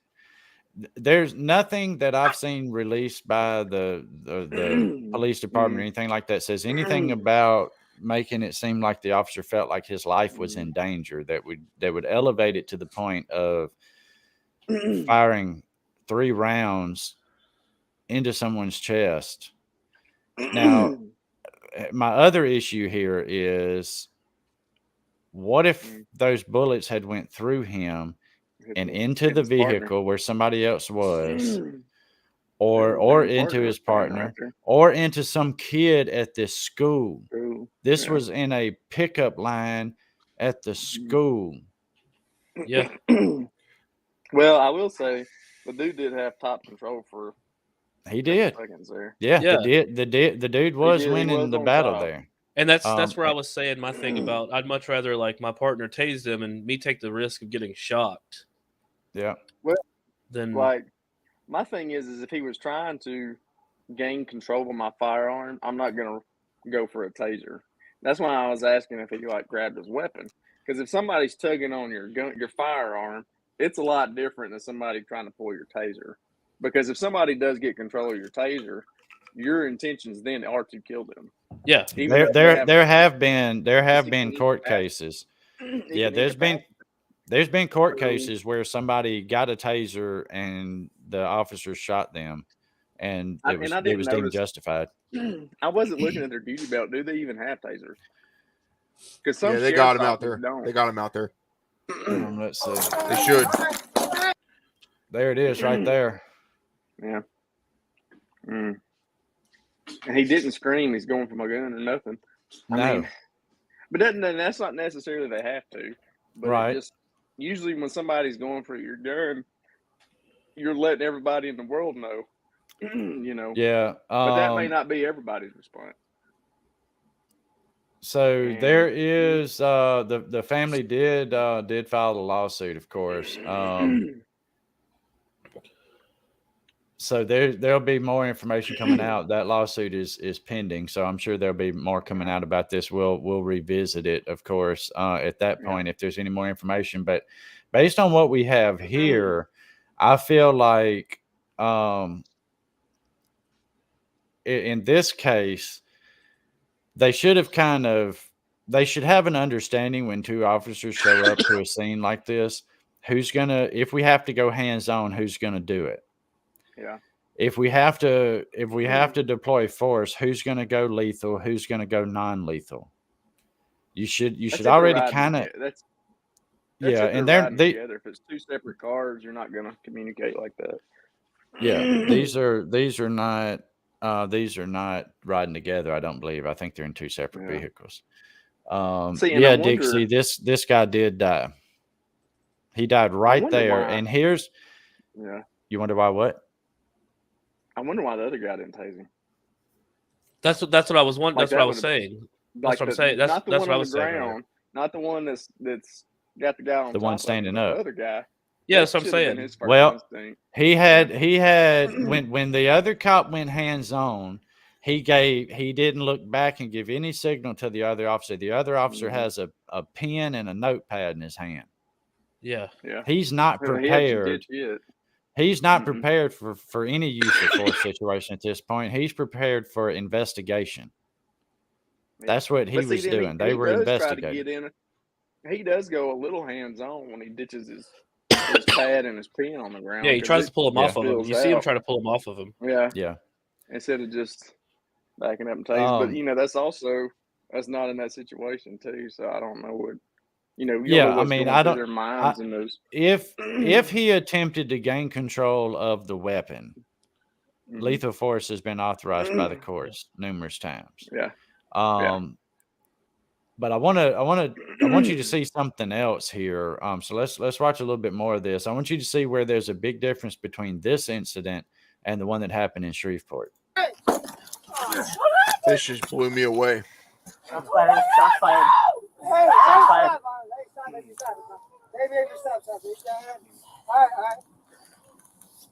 It's all right. It's okay. Hey, stop. It's okay. Stop moving. Did you shoot him? Did you guys shoot him? He's my sunshine. Did you shoot him with rubber bullets? Did you shoot him, dude? That's what I'm saying. What happens if that mom jumps out of the car? Did you shoot him? No!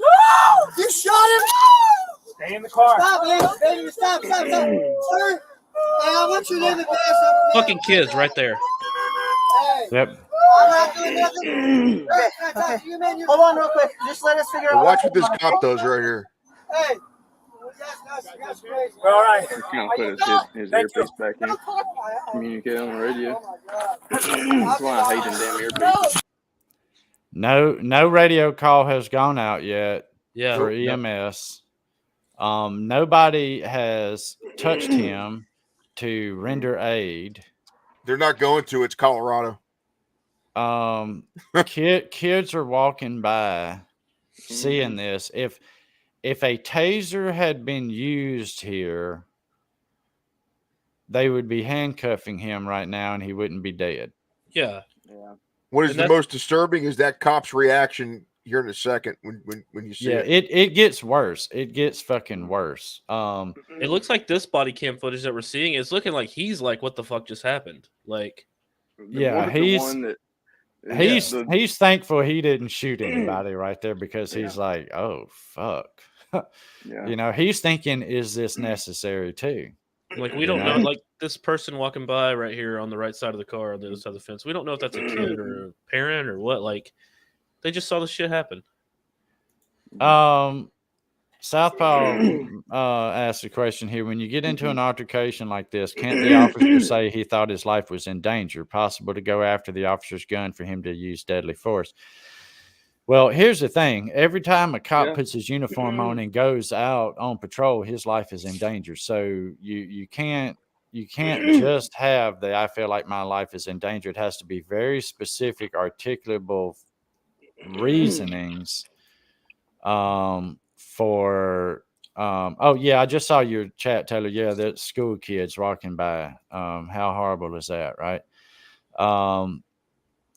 You could say that. I think with that guy being on top of him, somebody might look at that and say it's reasonable. Here's the original video. That's the original video there, Dixie. I just posted a link to it. Some force is justifiable here. If the guy tried to go for his firearm, lethal force would be justified at this point. And like I say, there hadn't been much info put out by the sheriff's department. So we don't know because they're not being as transparent as they could have been. You know, I can tell you this because the question's been asked. No, Dustin, this officer did not get fired. I don't think any criminal charges were pressed. The only things I can find, every outlet that's reported on this says that the district attorney's office declined to press charges. The officer got a Purple Heart Award from the sheriff's department because he was injured on this call. What, in this call? Yeah, he got head-butted. He got a Purple Heart. Yeah. Well, I don't know how easy it is to get a Purple Heart from the sheriff's department. And it's not the military Purple Heart that requires some serious injury, of course. But apparently they issue one if you get banged up a little bit. I'm wondering if like somehow this officer was protected too. Like if someone walked up to him in the street and was like, "Hey man, that's messed up what you did," are they getting arrested? Like, you know what? I guarantee you that in Colorado, if you were to do that to a cop, you would get your ass probably in cuffs. That's no joke. You would definitely get your balls broken. You probably end up in the back of a car. Well, let's watch the worst. I mean, other than the shooting, let's watch what I think is one of the worst parts of this whole thing. It's just mine or yours? Yours. Stop. We have to call the cops. Call the cops and report that. There you go. There he is. Watch him. Get a sergeant down here and report him. Get a sergeant down here. Call 911 right now and get a sergeant down here. Sir, can you call a sergeant down here? They're coming. Trust me, just hang tight, okay? Yes, we called. There, we got more officers coming. You guys call 911? Yes, that was the first thing we did. We haven't done nothing. Hey, you guys do some haven't done anything wrong. Can you guys do some Alright, we're gonna shut the door. Checking on him. What did he say? I got my gloves on. Okay. Oh. 3 holes in his chest. He's Stood there. Hang on. He can't force them to stay in the car. Can he? Yes. Yeah, it's a crime scene. Okay. So yes, he can. Right now, outside this vehicle is a crime scene. Technically, the car is also a crime scene because he was pulled out of the back of it. But this officer, nobody has checked this dude's pulse. Nobody has applied pressure. It's like, oh yeah, I got gloves on. They don't care out there. I'm telling you, they're every time I got pulled over by a cop out there, I guarantee you 90% of the time I had a cop sticking a gun at me or he had his hand on his gun every single time. And I literally had to tell him, dude, you need to chill the fuck out because I ain't here to hurt you at all, man. But this is the kind of stuff that goes on in Colorado, man. These cops, they flat out don't care. Right. They don't care about anybody out there, and they'll do anything they can so that they can make sure that they end up skating and not the other guy. So Wiz makes a really good point here. They need to render first aid and calm the family. In my opinion, what needed to happen here is this. This officer that did the actual shooting needs to render first aid. Yeah. The other officer needs to go around to the driver's side of the vehicle, draw their attention away from the body laying there, and attempt to at least calm them down some. Instead, they're yelling at them, "Stay in the car." Yes, we did that. We're trying to figure it out. You know, they just watched a family member get shot. Yeah. You know, they're justifiably upset. Don't get pissed at them for being upset. But the officer's adrenaline is also running right now. Yeah. You know, He's so trying to calm himself down. they're hopped up. Yeah, this dude here, he's trying to do some breath to calm his fucking nerves. But let's see how long it takes him to render first aid. You all right? Yeah, are you? Headbutt in my nose and then try There's grabbing the smile. stuff. All right. He said that guy bloodied my nose and then tried grabbing at my stuff. I'm wondering, is that why they elected not to press charges? Did he then decide that he was grabbing for his weapon? But you know, anything on his belt's a weapon. True. It ain't just his firearm. So his taser, baton, hell, his magazine for his weapon is a weapon. And the district attorney's office, did review all this and decided that there wasn't probable cause to file any charges. So there's got to be a little more to it than what we can see. And I think that if you put this case in front of 12 jurors, I don't think they would have convicted him either, because the guy was on top of him. I disagree with you there. I think that 12 citizens in 2023 they would have asked why his partner didn't pull out a taser. Would convict this officer for using a firearm rather than a taser. But that wouldn't be on him. You know what I mean? Right. He wouldn't be responsible for his partner tasing the guy or not acting. Morally, no. Morally, no. You know, it wouldn't be on him, but they would still go, well, why didn't your partner use a taser? But now, I don't know if Colorado has a law like this. Most states do, and it's worded different in different states. But you can actually receive a criminal charge for not assisting someone in an emergency situation. Yeah. No, they don't have that there. You In Alabama, could be walking you have right to be past that asked. car and not do anything, and it's not going to affect you one way or another. Now I mean I can see how the officer would have felt like, the guy was becoming a threat because it was a physical altercation, and at that point you are in very close quarters with them where they could get a hold of your stuff. But like I say, had he prepped himself and had his taser at ready, they could have ended this super quick. Possibly. Yeah. I would have drive stunned him. I wouldn't have tried to deploy prongs. I would have drive stunned him with the taser, not deployed prongs. I would have drive stays as soon as he pulls him out and he starts resisting, hit him with it. I would have been great with that. I don't see the reason to put 3 shots in. They don't teach that anymore, because that's how I went through the taser training actually changed from when I started to when I left. And when I left, the taser training was, yes, you don't try to remove the taser cartridge before deploying the taser. You just shoot the prongs into them and move the taser to where you want it. And the reason is because if you fuck up and you get a little anxious and you flip that baby on and you go to remove that taser cartridge and you click the trigger at the same time and it arcs off those, you're going to end up those prongs through your hand. And then you're incapacitated. So they tell us not deploy to do the that. prongs. Always deploy the prongs first. Yep.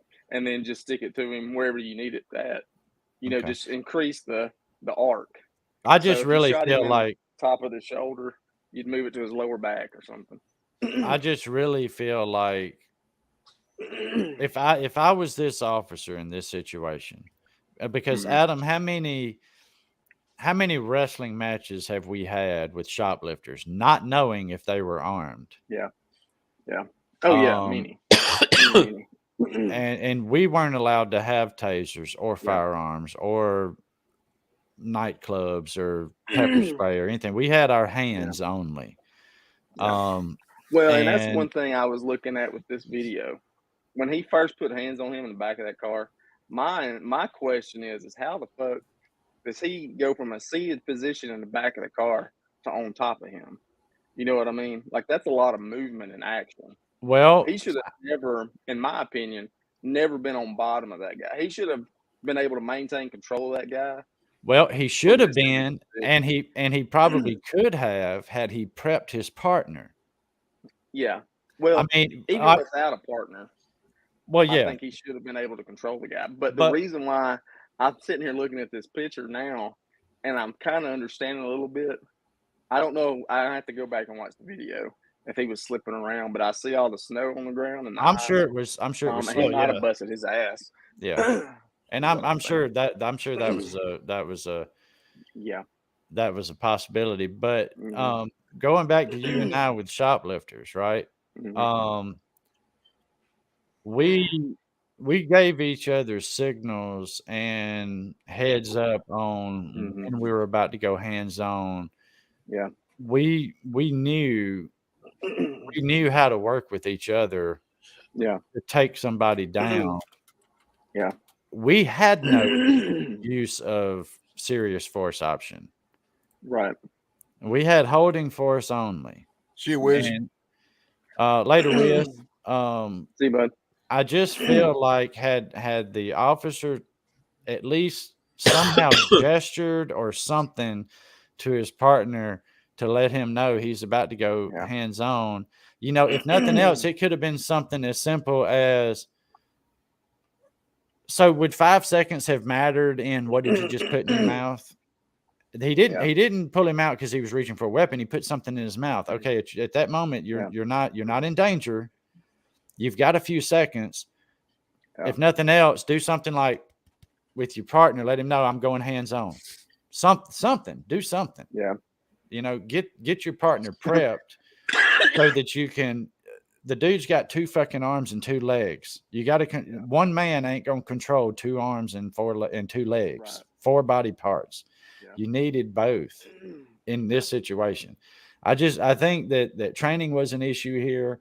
I think that going for lethal rather than non-lethal wasn't it. That's where my issue is with this.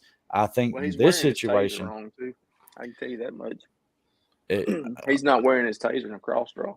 Yeah, I see most people wear it. Yeah, so it's in a cross draw. Well, and maybe he's ambidextrous. That's a possibility. If he's ambidextrous, that makes sense. But yeah, most people wear it in a cross draw so that it's like, over here and they can reach across and grab it. Well, the reason why they want you to do that is because they want you to use your strong hand or your dominant hand, whatever you use to draw your firearm. So to use the taser. Well, they wouldn't want you to get the 2 mixed up. Right. So they made us wear them in cross draw. And it was our department's policy. And well, some people just do stuff like that. Well, it makes sense to, that would lower the mistake of grabbing the firearm rather than the taser. But then also to me, a cross draw is much more convenient. Yeah. Than having to draw it and then you put it in your correct hand. Yeah, a taser, yeah. The reason why, the only thing is where his position was and his body position was, that guy being on top, he's at a bad disadvantage if he's got to do cross draw, because then the guy just pins your arm down to your chest. True. And then he's got the upper hand on you. Yeah. So well, let's move forward in this a little bit more here. Somebody here.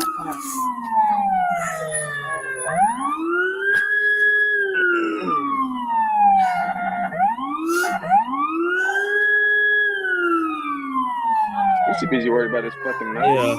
Yeah. Yeah, stay here. I want to make sure nobody's injured this way. It's like Correll went. There's one there, another one there, but.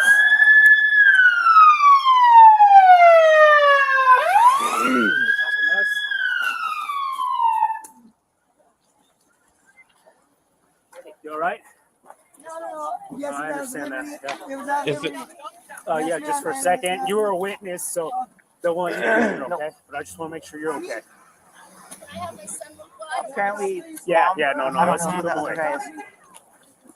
What can I do to help you? Can't do anything to help you. Dead. Appreciate it.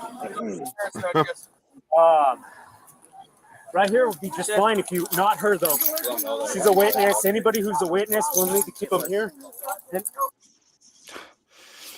Nobody's helping the shot dude. Nope. Yeah. Well, they ain't even shutting down any of the area. Them Nope. kids Yeah, are running yeah, by. and I was about to ask that. Not that I disagree Yeah. with you guys saying that like they can't get out of the car because it's a crime scene, but like they're not telling any of these people walking by to like just Yeah. because I've been yelled at leaving the mall, told to go back in the mall. Like Yeah. me and my son, like we were stuck in the mall because our car was parked right there where they had just like taken some dude down. If you think that this is a joke, you should have seen how they handled the Columbine shooting. My sister was in that school when that happened. Okay, that was my high school. Okay, the world changed after Columbine. I understand They that, fucked but so these bad. guys here, they don't. I mean, it's the same here in Pueblo than it was up in Jefferson County. Like they didn't rope nothing off. They didn't help nobody. I mean, it was. I mean, it's an absolute disgrace what's going on in this video. It really is. I agree. And Carl has a very good point here. It was a minor nonviolent offense up to that point. And then he gets yanked out of the vehicle. And I get now the officer made several tactical mistakes there, in my opinion. I think that once the guy started digging around in his pockets, it's getting more dangerous at that point. He should have said, you know, when the dude was trying to tell him that he has this anxiety issue with cops, that he's had some bad experiences before, that was the cops' opportunity at that point to try to de-escalate a little bit, keep the guy calm, be like, hey, look, man, I'm not trying to hem you up. Somebody called. We just got to talk to you for a minute. You know, come on out, but I do need to check you for weapons. You know, no big deal. Dude, he could have had also a clue to that cop. Yeah. You know, that was a clue to him, too, that he might get violent. Right. And that's what I'm saying. I think he needed to prep a little bit better before you just jump right to hands on. I mean, you and I have made that mistake before too, where we grabbed somebody slightly unprepared and shit went sideways for a minute. Yeah. You know, hey, Shannon, what's going on? Good to see you. In that case with him popping that pill so quick, because you notice he didn't like obviously like pop a pill in his mouth real slow and then start digging. Like he was digging around and poop and kept digging. Like it wasn't like I'll admit I had to watch the video a couple of times to actually catch the pill pop. Oh, I didn't catch it. Yeah. Yeah. And it's I had so to quick it was very fast. I didn't notice it at all. I thought he was putting something in his jacket pocket. No, what I can tell you about that area though. Go ahead, Adam. Go ahead. Go ahead. I was just gonna say that you go. I'll wait. In that area, I do know because that one of my field stops was Loves in Pueblo. There is a very bad drug like heroin, meth. It's bad in that area. So the dude seemed high to me. Yeah, I mean, he seemed like he was pretty amped up. Yeah, but I can see a reason for the officer to be. The way that I was trained, and now mind you, this was many years ago. But if somebody popped something in their mouth, we were told to grab them by the throat. Right? Yeah, because it could be cyanide or something, or what? Well, no, you just want to hold their throat where they can't swallow it. You ever squeeze somebody's esophagus and try to swallow? Yeah. And you just hold it there. And you're not choking them, and you're not trying to crush it. You're just trying to keep them from actually swallowing whatever's in their mouth because it can be dangerous to them and it's destroying evidence. So you want to kind of keep them from swallowing it, and you can a lot of times they'll open their mouth up because they can't swallow and they'll start kind of choking a little bit. But that's how I was trained. Now, mind you, that was before George Floyd and all this bullshit about putting a knee on the neck or choking somebody, you know, or doing a rear naked choke on somebody. You know, a lot of departments now have outlawed that. So, you know, maybe they have changed up that training, but I wouldn't have tried to do that to that guy. I'd have grabbed him by his throat. That's just, but that was my training. You know what I mean? I'd have pinned him up in that car by his throat. And I do want to train to do it. I do want to go back after we finish this video. I do want to go back and briefly look at the actual pullout because I've got a different method I would have used too. I wouldn't have thought about the throat thing because I never did that training. but it does make sense. But just as far as when you're going to go hands on with somebody like that, I would have done that differently. Taylor, were those names of the cops that were in this video?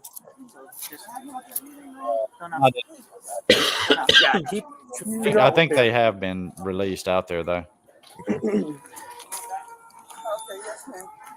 Now I hear the fire department. Get out. Can I please take these pocket knives out of my pocket, sir? No, keep your hands out of your pockets. Keep them on the steering wheel. Yes, sir.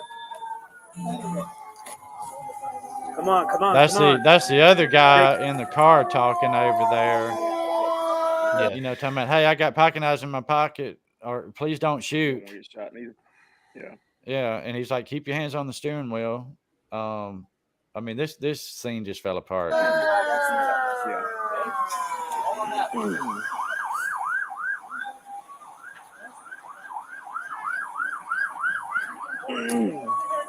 Okay, we're all right.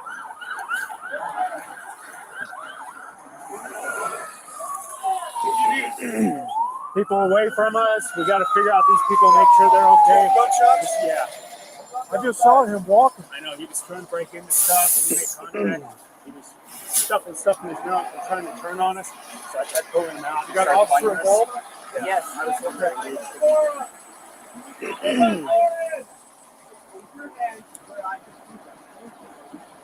Still looking at the guy. Like he wants to mount his head on his fucking fireplace or something. Why don't he's just standing there with the same fucking expression. I know. Looks like an idiot, like a ooh. But so here's the fire department. Finally, we're getting some aid rendered. Now they did get there pretty quick. You know, I mean, I'll give them that. This entire video is only 8 minutes long. Yeah. So there's been a shooting. Other officers have arrived on scene, and the fire department has arrived on scene. But aid should have been rendered about 3 minutes ago. Yeah. By the officers already on scene. I mean, I guess if there's one silver lining to this, it's. Go ahead. I wonder if it's required in that state. Or that department, maybe a department thing. A lot of departments require them to give first aid, and a lot don't. And some of them actually prohibit it if you're not trained, because they don't want to get sued for medical malfeasance if you are right. If you do it wrong. Right. So the rest of this is pretty much just fire department getting there. I'm gonna start taking pictures before there's like investigators there. Throat and chest. Okay, so when I made it about 13 weeks into the 16-week fire academy, and one of the first things we were told, I don't know how it is in every state, but I know in South Carolina, once you're trying to render aid, if like the police, like they need to get the hell away, like go stand, like at least give you room. And like this dude is just crowding it. Like I don't understand. Like I said, I don't know how it is there. I don't understand why these I'm assuming they're EMTs as well. Oh yeah, it's Colorado. Yeah, so they are EMTs as well. I don't understand why they're not telling them to get away. Like well, he's hey so Jamie damn, H, what's up, buddy? I don't know if that's just his like oh shit mode or whatever, but he just seems kind of maybe just out of it. Yeah, I don't know. I mean, there's a lot going through his head right now. Yeah, I mean, it could be said again what he did.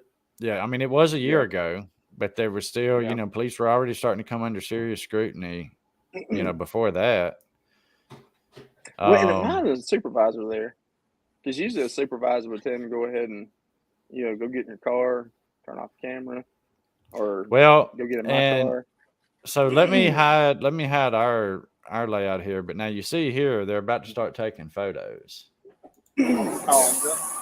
Couple minutes. Cell phone, no doubt. Maybe it's the now they cut it off right there, but they're about to start taking photos. But let's go back real quick. I want to look at the pullout. But I want to look at it from the second officer's. Right here. I want to look at it from this guy's. Not about right. Hey, but she was like, oh, but when she started driving, I was like, oh man, and I was like, lady, Are you with you? I don't think so. I had a pocket. You don't think so? Don't pull them out. Would you just stick in your mouth? Okay, let me slow this down here.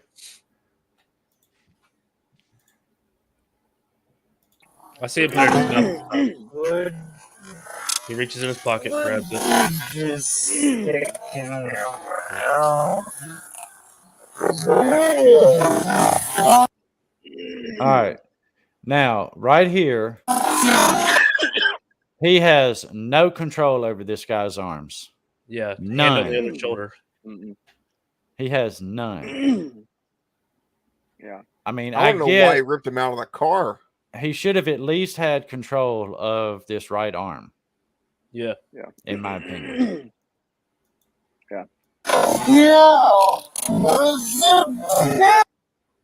See, he hasn't tried to grab an arm at all. He's grabbing this guy's jacket, which can be slipped out of. You know, we've had people slip out of their jackets on us before. You know, the jacket is not what you need. You need that fucking wrist. You need the wrist. Or you need to wrap your arm up around their fucking between their elbow and run it up their shoulder blade.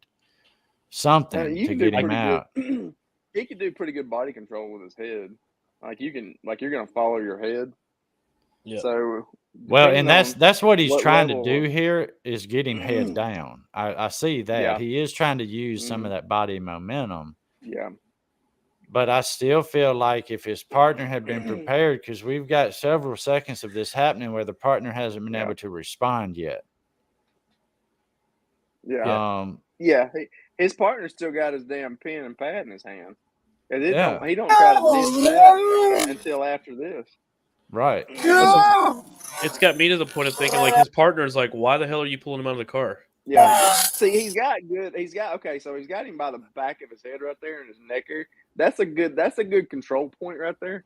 But he needs to I'm trying to figure out, like, I can't see the dude's fucking pad in the way. Yeah. Some of these camera angles. That was a good position to hold. But yeah, this dude's never dropped his pad. That shit would have been on the ground for me, man. Adam, you know damn good and well. If you went hands-on with somebody and I had something in my hand, I'm dropping whatever I got. And I'm in there with you. I mean, this was just fucked up. They lost control of the situation, and some of it is weather related. I can see them busting their ass. Some of it's weather related, but I think they also went. Trying to figure out because like the dude's on the ground right here, right, and they're both still standing. Yeah, and why is somebody not on him? Up on top, right? So what you do is you increase your gait, so you spread your legs out and lean on his ass and keep him on the ground, and try to get arms and control at that point. We're doing good. I've been trying to do. We're doing good, Jamie. We're doing good, buddy. How you doing? I'm with you on there, Carl. The pullout is justified because of his jerky movements, his possible being under the influence of something, the fact that he is being investigated for what they believe is attempting to enter multiple vehicles. They've used the word vehicles. Actually, this is even Dixie says 720p. Here we go. Actually, this original video is only available in 360p. I have no better. There's no better quality to watch this on. I've looked all over the place. It's all 360p. And if it's any other, then it's all chopped up, right? But this dude still has not put down his fucking pen and pad. That shit. So I think old boy does slip. He busts his ass. I think that's what I'm trying to. I think he's slipping right there. There's there's snow and ice, and when you drive over it, it's going to get compacted and become slippery to walk on. Oh yeah.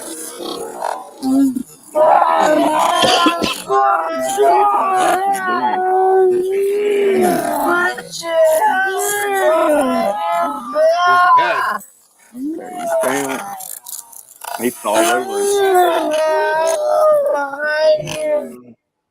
I actually think the fucking got in his way. Yeah. The dude that was holding the fucking pad for 20 minutes got in the damn way. Allowed him to get his feet under him. And you know what else it looks like too that may have contributed to that? It looks like he tried to put him in like a headlock thing and bring that head down, and that caused him. He went backwards with him. Yeah, lost his balance. As opposed to trying to pull him forward. And then I think if he'd have grabbed his head and tried to pull him forward, it may not have been as bad. But he grabbed him by the head and tried to pull him backwards, and that's how he ends up on top. I think the partner was trying to push his head down and then try to get on his chest to get control, and slipped forward and ended up going over him. Yeah, which had taken the control away from the other guy, which allowed. Yeah. Well, yep. So this officer, as far as anything I can tell, has not been. He has not been terminated. He's not going to be prosecuted. He received a Purple Heart for scraping himself up a little bit. Well, God bless him. Yeah, you know, God bless him and his Purple Heart. But yeah. So I can understand not prosecuting, but I just don't see the Purple Heart thing. I never thought "bless your little heart" would actually mean anything. Well, and hey, you know, who knows? It means a lot in the South. Oh yeah, it means fuck off. So the family, bless your heart. The family is suing the agency, alleging that the deputy, quote, unreasonably created the need for any such response through their proceeding reckless, deliberate, and completely unreasonable uses of force. I don't think their uses of force was unreasonable, though. I don't either. I think they had a reason to pull him out. I think they had a reason to tase him the moment he started digging in his pockets and stuff. What we don't know, and I've watched this video multiple times, and you can't tell if he's reaching for a weapon or not. So it's basically the officer's word. Yeah, I know that when the officer pulls him out of the car, his hand is in his jacket. Like, after he takes the bite of whatever the pill, his right hand came out. His right hand actually went between the cop's leg. And is that what he meant? He was grabbing at my stuff. Was he grabbing at his penis? That's what I kind of wondered too, to be honest with you. I mean, you can incapacitate somebody by squeezing that hard enough too, you know. But I'm still of the feeling that I think taser use would have been the correct response here. With what we have to see from his partner, though, right? You know, not the actual cop who used deadly force, but his partner should have stepped up a little bit more. He could have went a lot more physical, quicker. And this is one of those things. Well, this is one of those things. Now, I mean, surely this is probably a large department. These officers may not know each other super well. Sometimes that happens. But when you work the same shift in the same area, you should kind of get to know folks, right? You should start learning how to signal each other, work with each other. You know, I'm still trying to figure out why he had the fucking pad and pen out to begin with. Like, they weren't at that point yet. You know what I mean? Like, they were not obtaining name and date of birth or any shit like that. Well, here, so devil's advocate, you've got the officer making contact, you've got the officer taking notes. I can get it, but they weren't quite to that point yet. You don't even have this guy secured yet. To start that part. I just I don't think the officer's actions with the firearm was justified from what we can see. Yeah. You know, he may have claimed when they brought him in and questioned him that he felt the guy was reaching for his weapon. Or the guy's actions is what put him on top of the cop. You know what I mean? Yeah. So his actions led up to it. Right. But that went so far south, it was ridiculous. Yeah. That should have never gotten to that point. But his original actions was the one that led up to them pulling him out and popping the pill in his mouth. So that gave them probable cause to pull him out.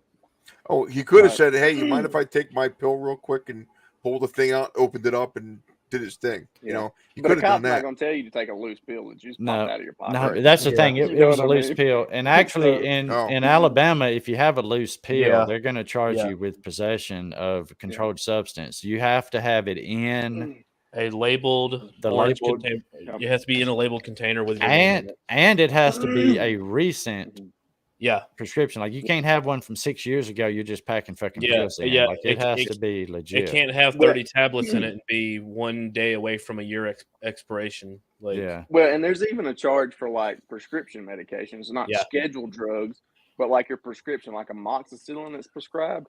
If you don't have it in its original container with the prescription label on the outside and it being current, and you just got a pill in your pocket, it's unlawful possession of prescription medication.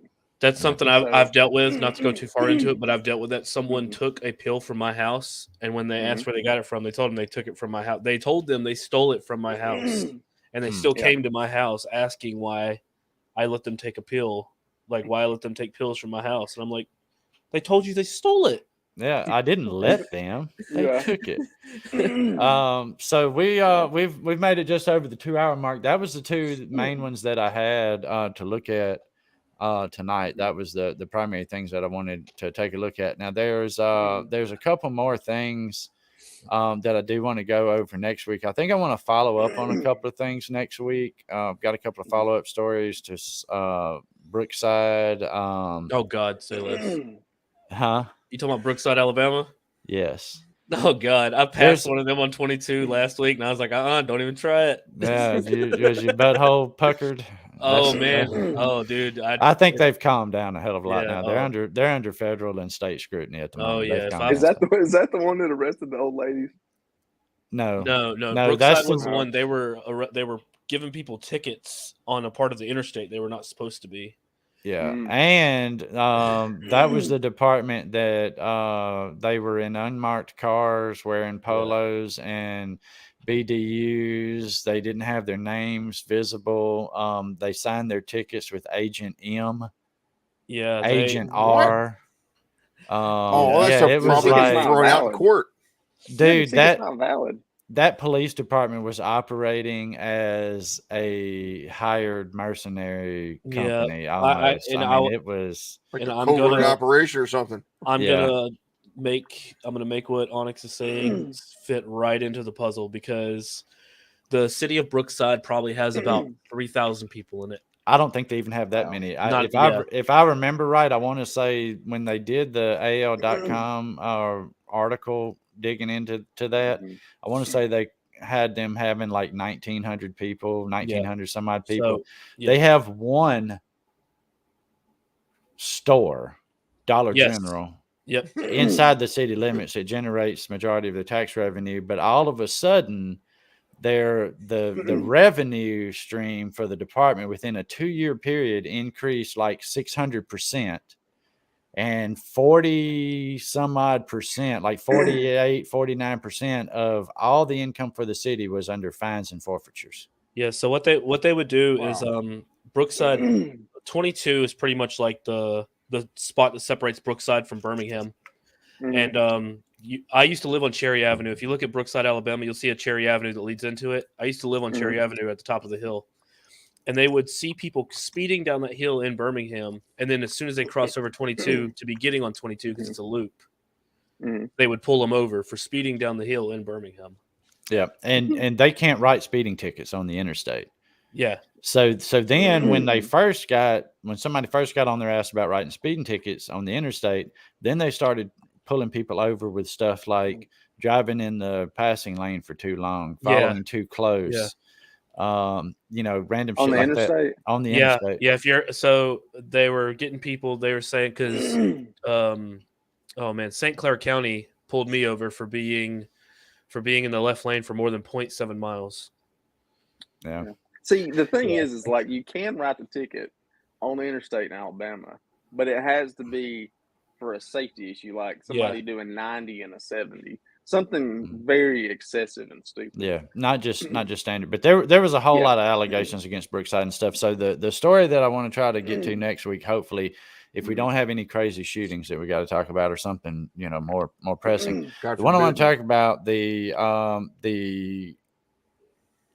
from AL.com, it is here's the headline: Brookside sued again. Speeder claims he was left naked in cold jail and hit with surprise charges after being released. I am shocked. I am appalled. Yes. It is quite the story to read. There's not any video to look at. It's just, it's a news article, of course, but it's Brookside again. I mean, they've dismantled so much shit over there. The police department's pretty much been dismantled. The judge, I think, has now been removed from the bench and disbarred. I mean, it's she's not watching this, so I can tell you, I know one of the dispatchers from Brookside. Yeah, I mean, there's a lot of that goes a lot deeper than the police department. That's Oh, it's the whole dude. It's the whole. Yeah, it's the whole thing. It's the whole thing. They monetized the police department in that town, and it got out of hand. It got out of hand. So if we discuss it next week, I got a story for it. That all right. Sounds good. It's not me. It's not me, but it is a story. What's up, John Daynard? So I think that's what we're going to try to talk about some next week. I also want to try to cover the information about the reporter in Ohio that was arrested, and later released and everything. But there's several smaller stories that I want to try to get to. There's also a story about a rooster. Yes, a barnyard rooster that murdered somebody. It's such an odd story. And this ain't the first time. This is a dangerous ass rooster that should have been put down already. Is it a serial rooster? This is the only one he killed. Only person he killed. And I couldn't find anywhere if he was cooked up later or anything. But anyway, we'll hit hopefully a couple of smaller stories next week. We ran a little long this time, but these were two really serious incidents we need to look at. And I think the way the officers responded on scene after the fact were night and day. The transparency in Louisiana was way better than the transparency in Colorado. So there's that. So that's going to be it for tonight, everybody. Any parting thoughts before we head out? Yeah, on a positive note, that Heinz is searching for a man who survived a month at sea on ketchup so they can give him a free boat. That's pretty awesome. Motherfucker, yeah. Hell yeah. We might save that link. We might cover that next week. I got it right here. But anybody else? Taylor, thanks for joining us, buddy. Glad you could be here. Glad Celos was able to hop in with us for a little bit. Stacy, good to have you on again, as always. Yep. And Adam and Steve, I hope y'all also have a good rest of y'all's evening. I'm going to get back in that. I got it from you there. All right, cool. Yep. We'll look at that one next week too. I do want to try to. We've had some real heavy hitters for the last several weeks, and so I think I want to go a little lighter. I really don't want to. I want to talk about something than anti-cop like shit. And that, there's been a lot of law enforcement in the news lately. I want to try to let's look at something else for a minute. So that's what I'm going to try to do next time. But Hoff says cockadoodle death. Yeah, they just called him. They just so the article is Irish rooster with a violent past kills man with an attack to the back. That's one hell of a rooster right there. Yeah. Attack to the back. Dang. Yeah. Well, actually, I think the rest of it is attack to the back of the leg. I'm assuming. So what did he do? Like get this guy's carotid artery or something? Must have. But we'll look at that one next week, hopefully. Hey, Rob Wilson, what's going on, buddy? Good to see you. Hey, Rob. But anyhow, that's gonna do it for me. I'll be right back here with y'all same time next week. God willing, and the creek don't rise. Right. Mm-hmm. If you got any cool stories you want us to talk about, hopefully some more. I want some more positive stories too. Feel free to join my Discord. I do have a Discord. You can go to discord.me/Rocket City News now. Join that Discord. Share some dialogue with us. Share me some ideas, and we'll try to talk about them. So that's going to do it, everybody. Y'all have a great one, and we'll see y'all next week. All right. Bye, everybody. I have a dream, that's all I need. I'll make it happen with some work and belief. Know what I want, so I'll take it on. I've made mistakes, but mistakes make you strong. Let's break it down for a minute. I want the crown, I'm gon' get it. You hear me loud, man, I'm winning. Yeah, Charlie Sheen will be grinning. These ladies know that I'm sinning, and this is just the beginning. I'm closing in the night inning. There ain't no point in resisting. Living life like a dream, live it right, that's the thing. Every night got a team, I've been tied to the scene. Out on stage, here on screen. Okay, it's a dream, and I pray as a team. One day it'll be me. If I want it, then I'll get it. Head down, don't regret it. Push myself to the